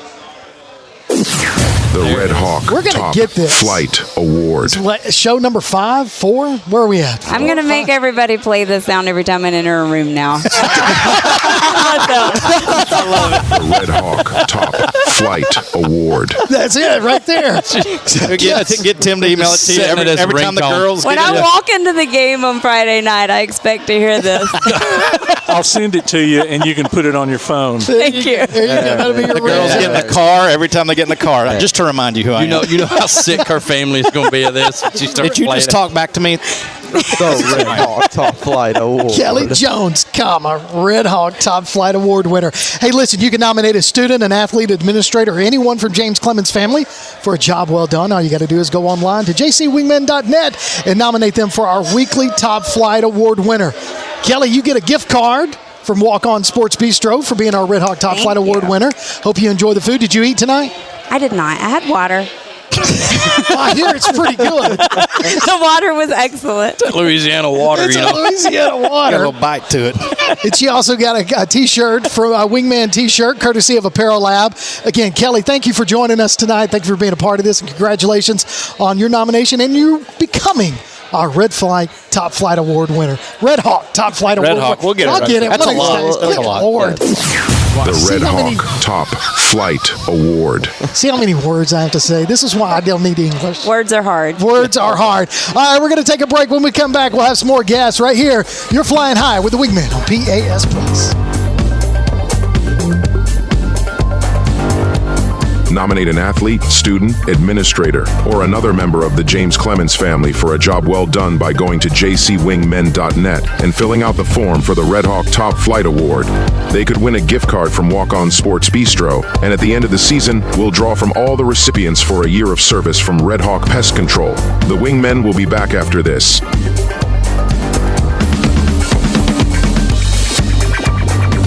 Here's what's on the Jets' radar. On Wednesday, freshman volleyball will have a quad match at the other school. Thursday, JV and varsity volleyball host Sparkman and Coleman. Varsity football will take on Huntsville at home on Friday. Cross-country teams will run in the Southern Showcase at John Hunt Park on Saturday. On Monday, freshman and JV football will be on the road at Huntsville. JV and varsity volleyball will be on the road at Austin next Tuesday. We'll be back after this with more of the Wingmen. Local sports are brought to you in part by Limestone County Commission Chairman Colin Daly. Visit the County Commission page at limestonecounty-al.gov to keep up with what's going on in the county and find out what ranks us in the top 5% in the state. You can also call Colin at 256-233-6400 or on his cell phone at 256-800-4544. At Walk On Sports Bistreaux, our love for the game, community, and heart of a walk-on make you feel like family the moment you walk in. Wings, shrimp, and burgers made from scratch, wall-to-wall TVs, and signature drinks. Founded by two LSU walk-ons, Walk On Sports Bistreaux brings the cuisine,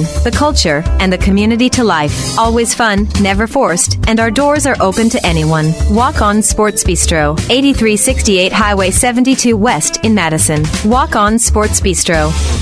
Whether you have college recruitment or simply memorabilia in mind, let Social Gimmicks capture them with a cinematic highlight reel. Social Gimmicks is redefining Southern sports media with a distinctive flair. Contact Social Gimmicks with a Z online at socialgimmicks.mypixieset.com. Social Gimmicks, the essence of athleticism. Since 2014, Honest Coffee Roasters has believed that coffee should be both delicious and of the highest quality. Full-service craft coffee shops, locally owned in Madison and Huntsville, they source their coffee directly from farmers around the world, so they know the quality in each cup. And not only coffee, breakfast, lunch, acai bowls, and seasonal treats, too. Order online at honesthsv.coffee. Honest Coffee Roasters, located at 92 Shorter Street in Madison and 114 Clinton Avenue East, number 106 in Huntsville. Honest Coffee Roasters.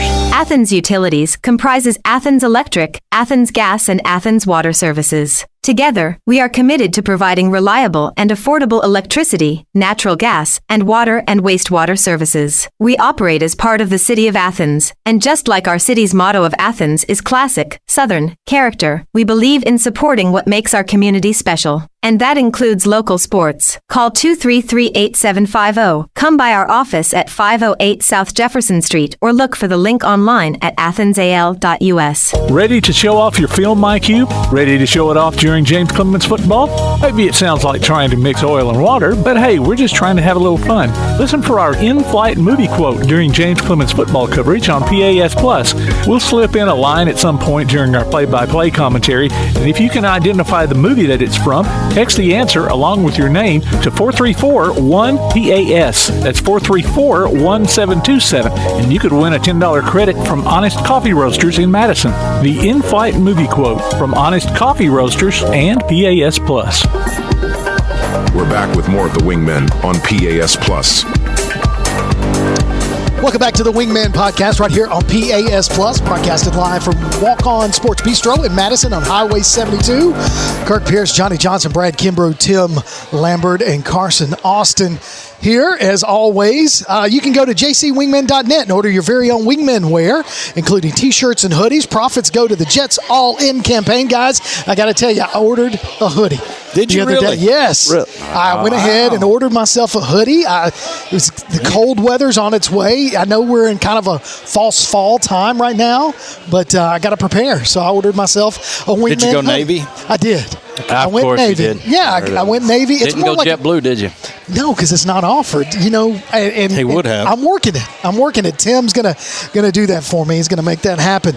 You can also check out the PAS Plus mobile app. It's your connection to all of our live streams, along with scores, game archives, and a whole lot more.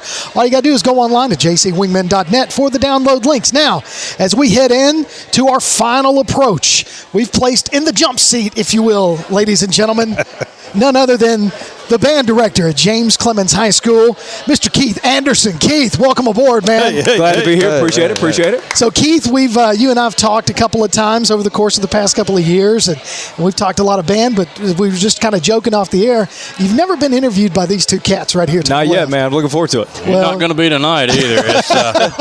It's not our forte. We are commentary only. I hear you. Well, Keith, so one of the things that we talk about each year is the different themes and how you guys develop for, the different showcases y'all do.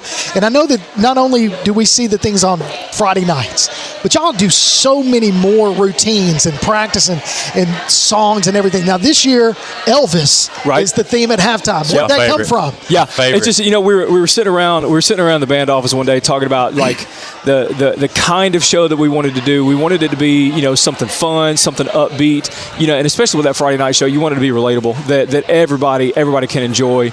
And actually, it was me and the assistant band director, Brian Sims, and Harris Gessner, the choir director, hanging out in the band office as we do between classes, and all that. We're just talking about stuff, and I think it was Harris talking about this vibe, this kind of, and I was like, what you're talking about is Elvis. That's the style. So we started batting around ideas, and it was just like, well, that's got to be it, right? That's got to be it. It's perfect. So it just fit, and there's so much stuff to choose from, right? And that's what you're looking for, like when you're trying to pick shows, like what the ideas that come that immediately start generating other ideas. You're on to something, right? So with Elvis, you got so much to choose from to make it like, just the different variety throughout. So there's something for everybody, and it's just easy. When you find the right idea, it almost kind of writes itself. And that was it. So we just took off with it. And Elvis did so many different styles. Exactly. Of songs, right. Like and you hear that on Friday. You do really, so like the Gardendale game when we're coming down the stairs, during halftime,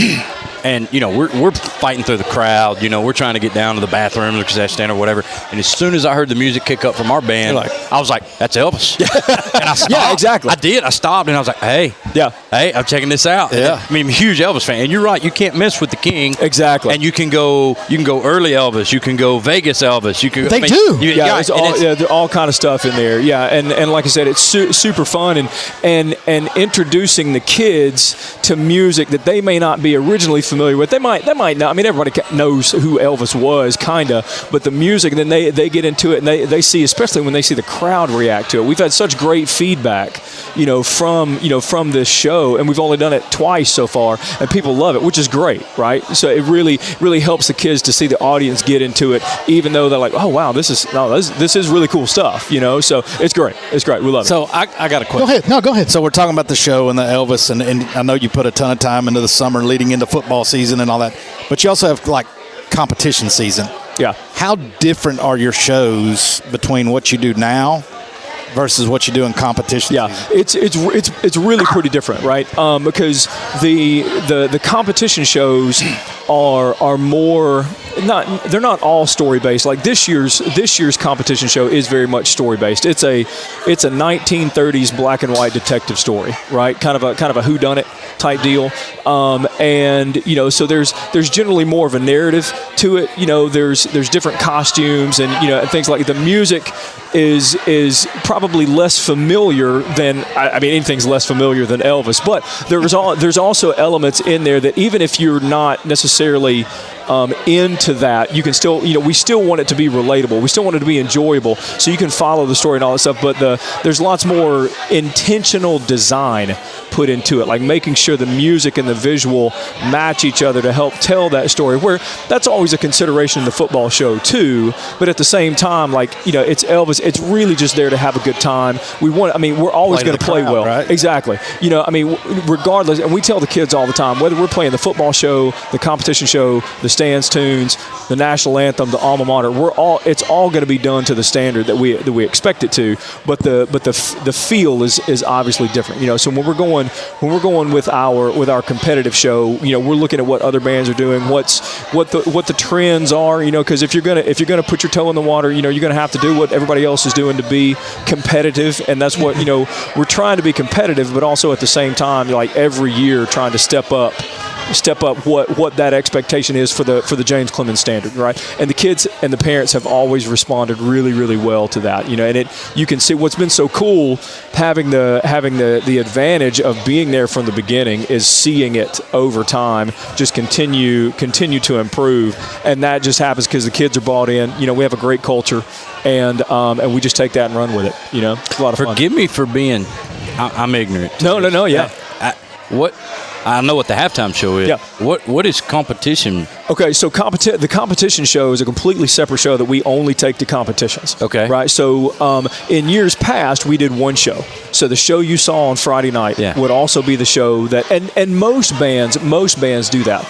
The larger programs, what we found over the years is as we continued to step up, we wanted to have those two offerings so that, because the football show, we learned that first. So that gets our Friday night crowd taken care of first. It also gives us a little more time because the competition show is, the demand is a little bit more, the expectations are a little bit higher.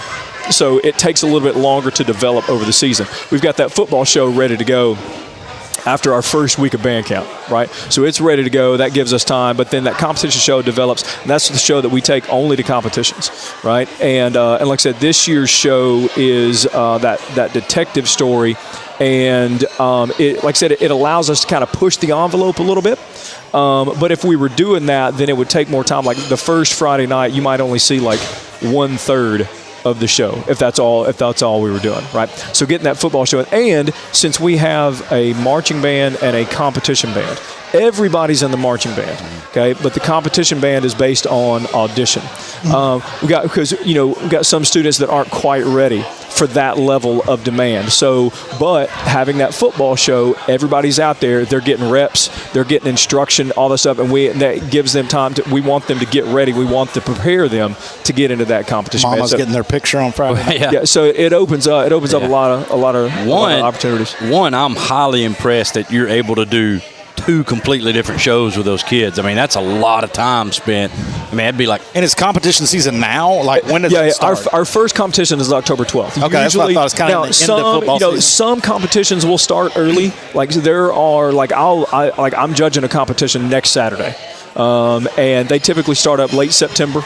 And a lot of times you'll go to those early competitions, and there'll be lots of bands where the show's not quite finished yet. But once we get into October is, we call it Bandtober, right? Because every Friday night, every Saturday belongs to the band. So we've got competition on October 12th, October 26th, and November 2nd, and that'll finish up. Usually first weekend in November is usually when we finish up. So basically, October to that first weekend in November is our competitions. Well, and then you go into the spring, and it's totally different then. Like, it's like ensembles and smaller stuff, right? Like, how many different groups do you have come spring? In the spring, I'm educated on this a little bit. Man, look at this guy. You should spend time with him at halftime when he comes up. I just didn't realize we were doing this much stuff, and I just wanted to see the detective show. Right? Like now I'm talking jazz ensembles. He was hyping that up, and I'm like, I want to see this. I got to get Coach Johnson on our staff. He knows that much, So, well, him and Guest are kind of favored with the. Oh, sure. But yeah, in the spring, like, it never, there's not really an off season for band. I mean, like once marching season over. Yeah, once marching season over. I mean, we do the Christmas concert, and we play kind of the same stuff every year, and that's fun.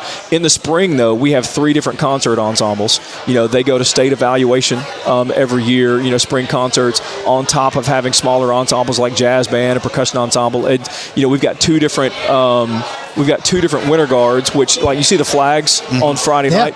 They compete independently by themselves in the spring, from January to April. So we've got in the spring semester alone, there's 3 concert bands, a jazz band, a percussion ensemble, and 2 winter guards that are practicing. It's nonstop. It Holy is. smokes! It is. Wow. Yeah. Friends at church are like, you ever get some time off? I'm like, there's a couple days in June that get a little slow. Other than that, man. But at least it's something different, though. It is. And I guess that stuff in the spring keeps everybody from getting just sick of seeing each other and doing the same thing. Exactly. Like when we come back in January, right? People talk about having the post-holiday blues or whatever. January is fun because it's new. Right, the concert ensembles are kicking up. Everything's new, and all that. So it's different. Is that all based on tryouts for that ensemble type stuff? Yeah, depending on everybody that auditions gets placed in the program. It's just a matter of where you get placed, right? Gotcha. You're going to be in one of the 3 concert ensembles, right? But which one you're in is based on audition. So there's like an A and a and a C. Exactly. Yeah. Exactly. Yeah. I have a headache. Varsity JV freshman team. Yeah, I mean, that's basically what they're doing. It's with so few downtime or so little downtime. How did you become an author? Hey, let's talk about his book. Yeah, I appreciate it. It was something that I had developed over time. I teach a biblical worldview content. I've taught it several different times, at different places. Just kind of developed it over years. And honestly, it happened during COVID when there actually was forced downtime. Yeah. There was less going on, and I finally just decided to take all that content that I had developed for Bible classes that I had taught in different places and just kind of put it in book form. And had it finished, and actually talked to Glenn Colley, the preacher at our church, and because he's done several books. I was like, okay, what do I do with this thing now? It's like, well, he put me in touch with an editor, and I said, okay, like, I just need you to look at this and tell me, like, do I have any idea? Is this bookable at all, right? Or is this totally for me? Exactly. Do I need to just put it in a notebook, put it on the shelves? Like, oh, that's cute. Yeah, awesome. A nice binder cover. Right. Exactly. But she read it over, and she said, you need to get in touch with this person who has a small publishing company. I think you'd be really interested in it. He does a lot of publishing for youth groups and young church groups and things like that. He read it over. He said, "Hey, I want to add this to our publications," and he took it and turned it into a book and put it out there, and it's been super cool to see that. Tell the people the title. Name. Where do we find it? The name of the book is called Arise: Leading by the Book, and you get it on Amazon. And it's all. There are 13 chapters. 12 of those chapters, each chapter takes a characteristic of leadership and examines that characteristic through the life of a different person that we read about in the scriptures, right? So it's kind of a character study on that person, but it's also a study of that particular leadership trait. And then the final chapter 13, is about Jesus being the best example of all of them, right? How do we culminate it? Because I love talking about leadership. We do a lot of leadership stuff with our band students, but even more when I can talk about leadership and a spiritual application, which you guys know, the public school, you don't always get opportunity to do that, right? That's right. So so when I get to do that, man, it's like both sides of my brain just kind of tingle, right? And so putting that together has been really, really cool, and it's been a huge blessing, and like just to see that kind of out there in the wild, So going to I'll see pictures on social media, where this guy that published it, he'll take it to convention and he'll have it on his book display and all that stuff, and that's like, that never gets old, man. It's been out there for a little over a year, and seeing it, that never gets old, So it's really cool. So speaking of being out there, where can we find the videos? COVID had a lot of things that he was really creative during COVID. He wrote a book. And that's what happens when you get downtime, right? When you get downtime, you get real creative. So we would get these random videos, not so random, I guess, and he had written songs and played, and it was all COVID-based stuff. Right. It was great. Doing COVID parodies to pass the time. They're still on my YouTube channel, which I say my YouTube channel, like I think it's got like 12 videos on it, But it was pretty entertaining. Yeah. It's not the videos, it's about the viewers. We're fixing to give you at least 3 or 4 more. Oh, yeah. Exactly. Yeah. Hey, I'll take it. Yeah. That's what we'll have. So let me ask you this. how many instruments can you play? That's part of these videos. Exactly. That's what I want to know. I'm a drummer by trade. Okay. Right. So going through college, having playing all the percussion instruments, as a native percussionist. My other two are piano and guitar. If I had to pick up and play, if I had to feed my family, it's going to be drums, piano, or guitar, and then it'd be slim. But then the others. I'm trained to teach using trained as a relative He's giving word. quotations. The air quotes, yeah. But you go through and you take classes on the instruments, so I can teach the fundamentals of those instruments. If I had to feed my family by picking up the flute, we'd all be in real trouble. You know what I'm saying? So it's just like anything else. You only get better at the things you practice, right? And I don't practice those instruments, but thankfully, I still pick up piano and guitar. On the occasion, and teach a few lessons, to folks at church and things like that. So those skills stay a little more in practice than how to make this particular note happen on a clarinet or whatever. I don't know. I think this guy could probably do anything. If I he do can too. lead that many kids and that many different kids do you have? shows. How many kids in the band? We have 218 this year. On the marching band. Yeah. The full marching band, flags, dancers, everybody. There's 218 in the program. That's awesome. Biggest we've ever been. We started the fall in 2012 with 87, and have grown every year, even through COVID. That's awesome. We continue to grow. And I've never met a band student at school that doesn't love it. Yeah. Right. Yeah, I mean, those kids are passionate and enjoy it. And one of my players is also a band student. They love it. Yeah, they like I said, we have a great culture from the very beginning. We had great buy-in from the kids, great buy-in from the parents, and there's so many moving parts, especially in the fall. With the marching band, like when the marching band shows up, all the things that so many people don't see, just to get the kids there, the uniforms, the props, the moving equipment, trucks, and all of this stuff that goes on. Like, we could not do it if we did not have the kind of parent support that we have. I mean, it's irreplaceable. So he mentioned this word, and it's something you said something early on in the interview that popped in my head. And we talk about county line culture. That's something we talk about all the time. And you mentioned culture. The three guys that you and the two others with Gessner and Sims, I think we work in the best school in the state. No doubt. I think the people we work with are, no doubt. We've said that to nauseum, right? Right.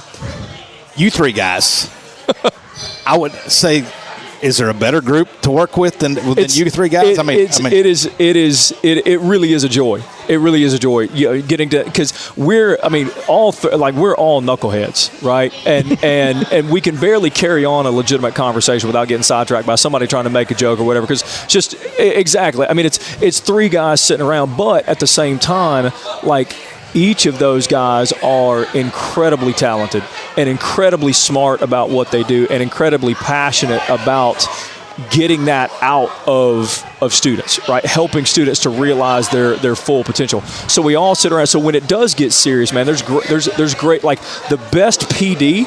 Right, the best PD happens in that band office because we're iron sharpening iron, trying to get better at what we do. So we'll bring in, and Gessner was a former band guy. He actually went to Auburn as a French horn major and just realized that that wasn't going to be his thing, and changed his major to choir, and then it took off. So we'll have Gessner in hey, I need you to listen to the band, and I need you to tell me what you hear, and then he'll have us in to listen to the choir.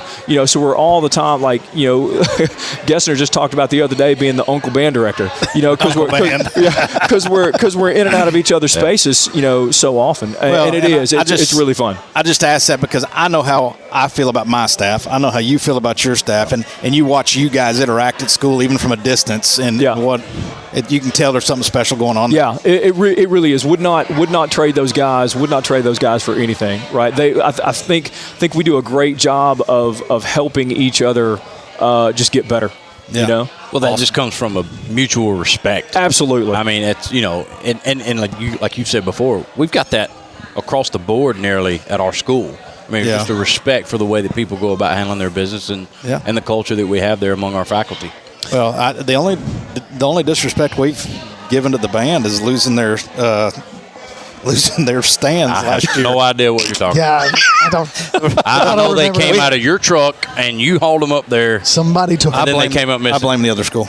Yeah, surely. For those that don't know, we borrowed 3 stands because we don't have a tabletop in our press box in our little room. Thought, man, these stands would be the perfect thing, and they were for one game. They worked out really well. We thought if we'll just leave them in the press box, they'll be here next time. Nope, they weren't. No, did not. Well, let's be real, though. That's the only thing we lost to Bob Jones in 3 years. Oh, there you go. So, Keith, real quick question. Yeah, man. Yeah. All right. Bringing us back. So this year's Elvis, and I think I ask you this every year, or at least I know I did last year. This year was Elvis. You got an idea what next year's going to be? There's always ideas, man. There is never not an idea. It's just a matter of whether that idea is good or not. So I already know the answer to the question I'm about to ask. Can you tell us what? Absolutely not. Yeah, I love it. Absolutely not. That would ruin so much, because so much of our spring semester of our enjoyment, because it's really easy for teachers to get burnt out. So you got to create your own joy sometimes. Sure. So a large part of our enjoyment is making hints. Right, Brian Sims will put together hints and put those out on our JC Band Instagram just to completely troll students to get them to guess what the show is going to be. Right. So if I told you guys now, man, that would take my joy. This is why they get along. Give us a hint. Get it. No, give us one hint. We're not in that far. But I'm following the Instagram right now because I know I can guess it. I'm too into music. I know I can figure it out. This is why their little group gets along so well. Exactly right. That's exactly awesome. right. Hey, speaking of Instagram, you can follow JC Wingmen on Threads, Instagram, and X. And look for the Wingmen on Facebook. We'll keep you updated on scores via ScoreStream. If we had scores tonight, we would have. Well, the Braves are up. The Braves are up. 12-0 last night. And we put that out throughout the week.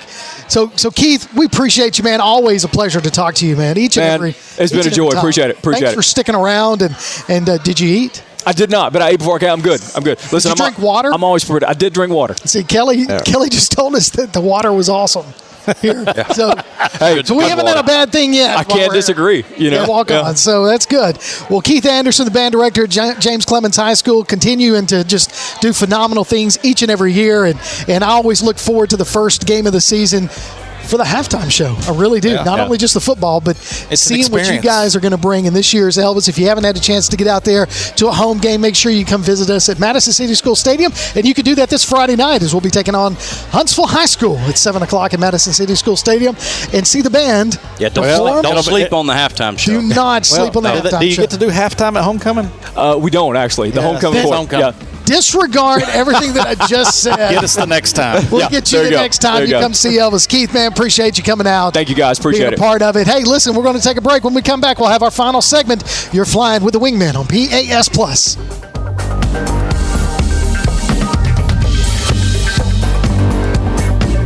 You can download or listen to archives of this episode or past ones on demand by going to jcwingmen.net. You can also find links to our mobile app. The Wingmen will continue after this.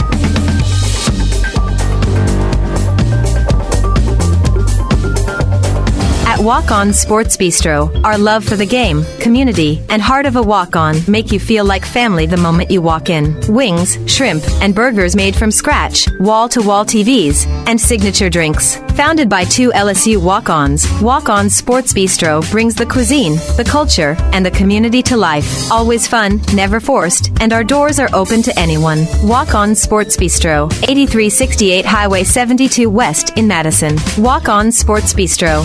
If you're looking to make your business stand out, save yourself some time and make Apparel Lab in Madison your first call. Apparel Lab will help you grow your brand with custom t-shirts and hoodies using their unique direct-to-garment printing. Laser engraving can put your design on mugs and tumblers. Plus, they can help with custom-designed hats, stickers, banners, signs, decals, and much more. Apparel Lab. Call 344-4656 or visit them online at apparellab.inc and on Facebook and Instagram. Located in the Madison Mall Shopping Center on Old Madison Pike. Apparel Lab. Are pests invading your home or business? Mosquitoes embedded on your property? Maybe excessive crawl space moisture has attracted unwanted visitors. Then call RedHawk Pest Control, offering residential and commercial pest control, mosquito and brown recluse management, stinging insect control, foundation vents, and many other services to North Alabama and Southern Tennessee. RedHawk aims to be more than just a service provider. They want to build a long-term relationship with each customer.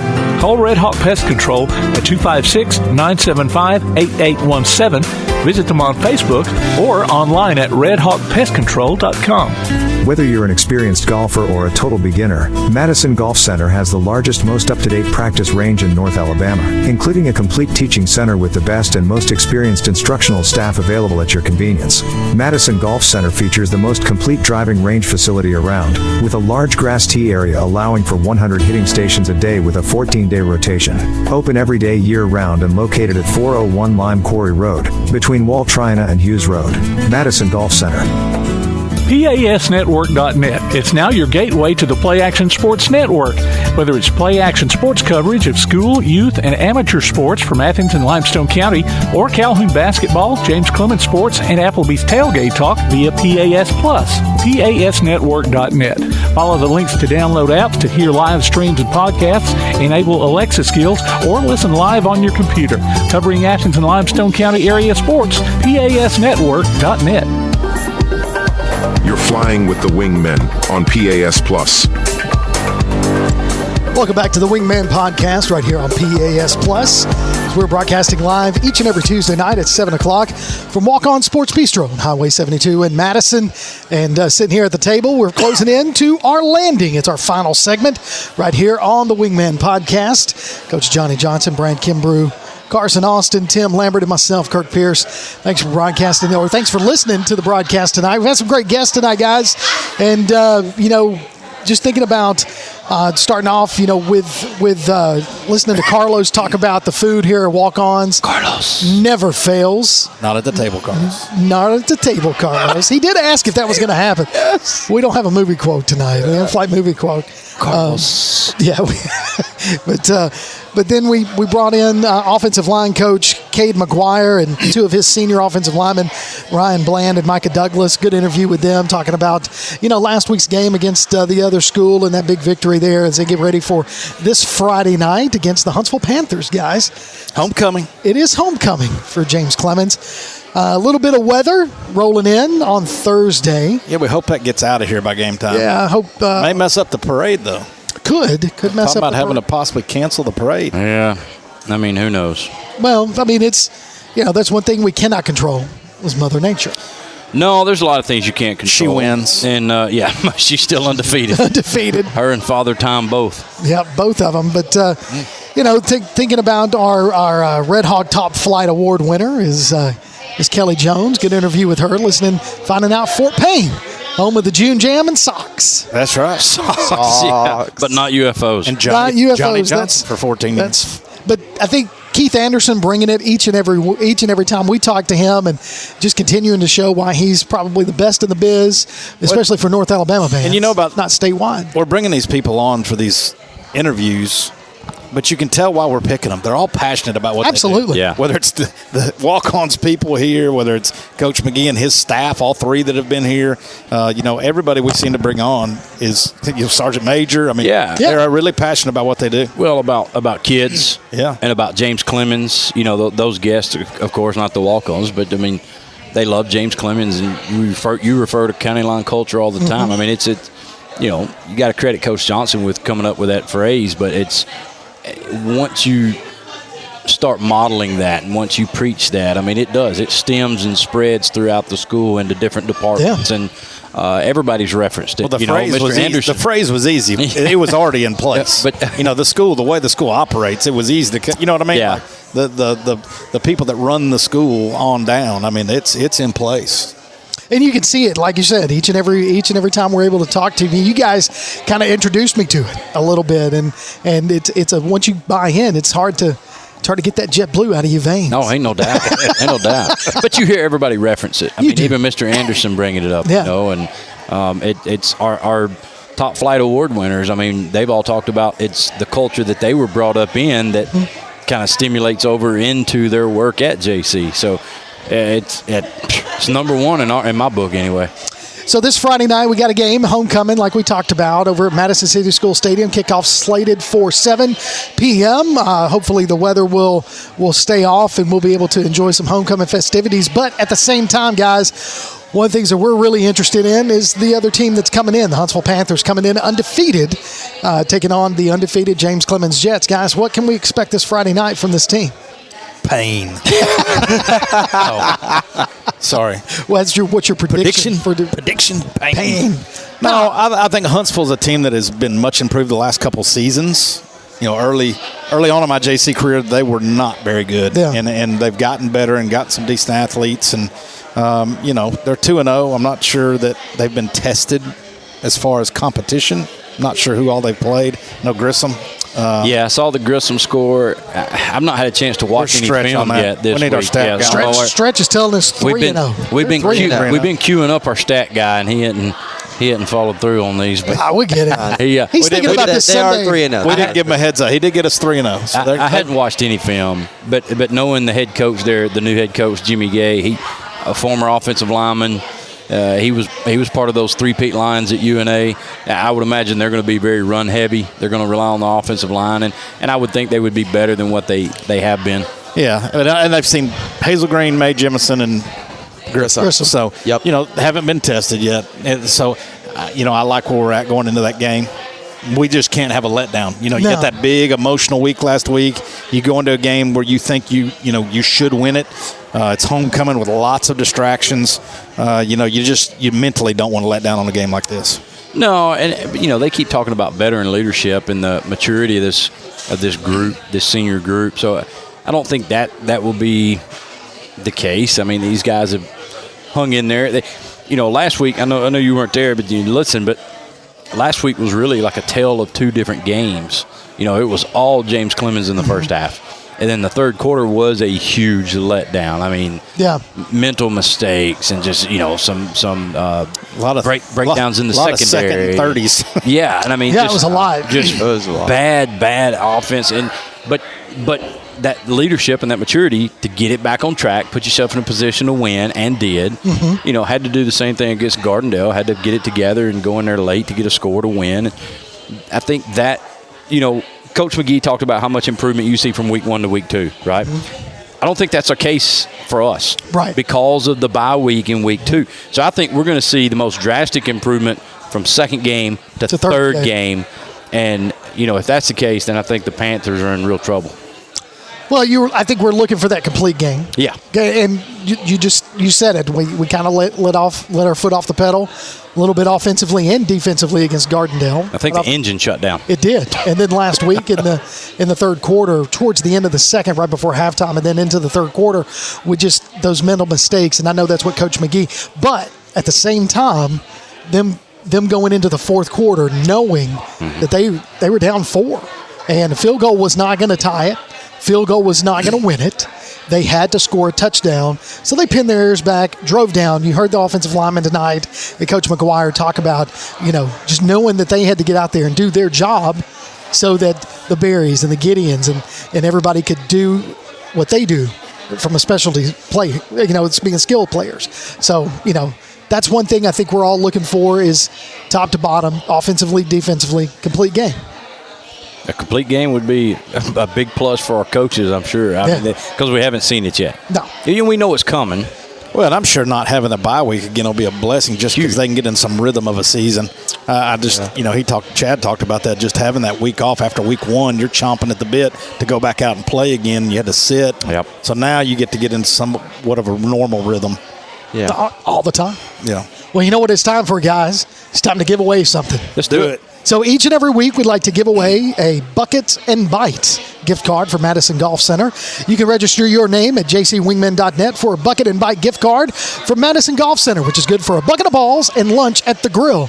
Plus, guess what, guys? You get a Wingman T-shirt from Apparel Lab. Yeah. And this week's Bucket and Bites winner is Jerry Palmer. Hey, Jerry. Palmer, thanks for listening and going and registering your name and being our Buckets and Bites winner. You get a gift card from Madison Golf Center where you get a bucket of balls. Go out there and hit to your heart's content.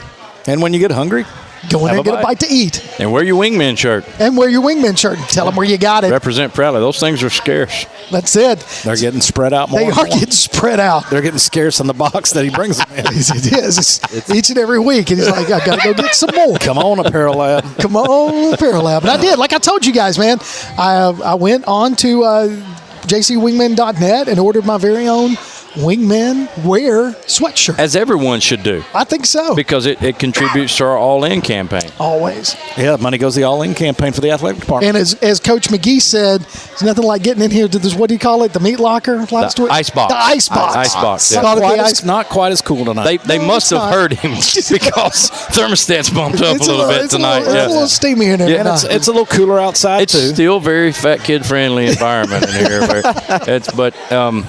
here. I'm comfortable, but yeah, Coach McGee, not a big guy. Not at all. He was cold sitting there without a sweatshirt. Yeah. So we want to thank all of our guests for coming out tonight and being a part of the Wingmen podcast right here at Walk On Sports Bistreaux on Highway 72 in Madison. Want to thank Coach Cade McGuire, Ryan Bland, Micah Douglas, Kelly Jones, and Keith Anderson.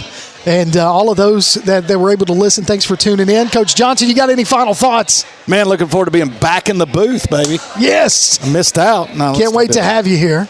It hadn't been put out there. Oh, okay. Never mind. Coach Kimbrough, final thoughts. I distracted him with the TV. Yeah, I was distracted. I've been distracted all night, honestly, I guess. So.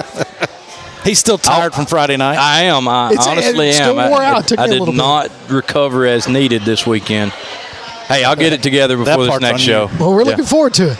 Carson, we're going to miss you Friday night. Any final thoughts from you, man? How about them Cowboys? That's what I'm talking about. If he's going to miss, at least he's going to God's country, Arlington, Texas, to watch little. Y'all going to? There it is at home, right? It is in. Yeah, it's in Arlington, about 3 miles from my mom and dad's house. So go Cowboys! Wave at them when you get out there. All right, well, folks, that's a wrap. It's another episode of the Wingman podcast in the books. Remember, confidence is key, and every guy deserves a wingman. You can follow us on social media accounts, leave a review, and until next time, for Lone Star, for Homebrew, for Oz, and for Stretch, I'm your captain. Thanks for tuning in to the Wingman podcast right here on PAS Plus. Keep flying high. Go Jets. Thanks for listening to The Wingmen. Check out the archives online at jcwingmen.net or on your favorite podcast platform. Your hosts have been Kirk Pierce, Coach Johnny Johnson, and Coach Brad Kimbrough. Theme music by Jordan Lambert and Sean Lovell. Join us again next time for The Wingmen. And go Jets.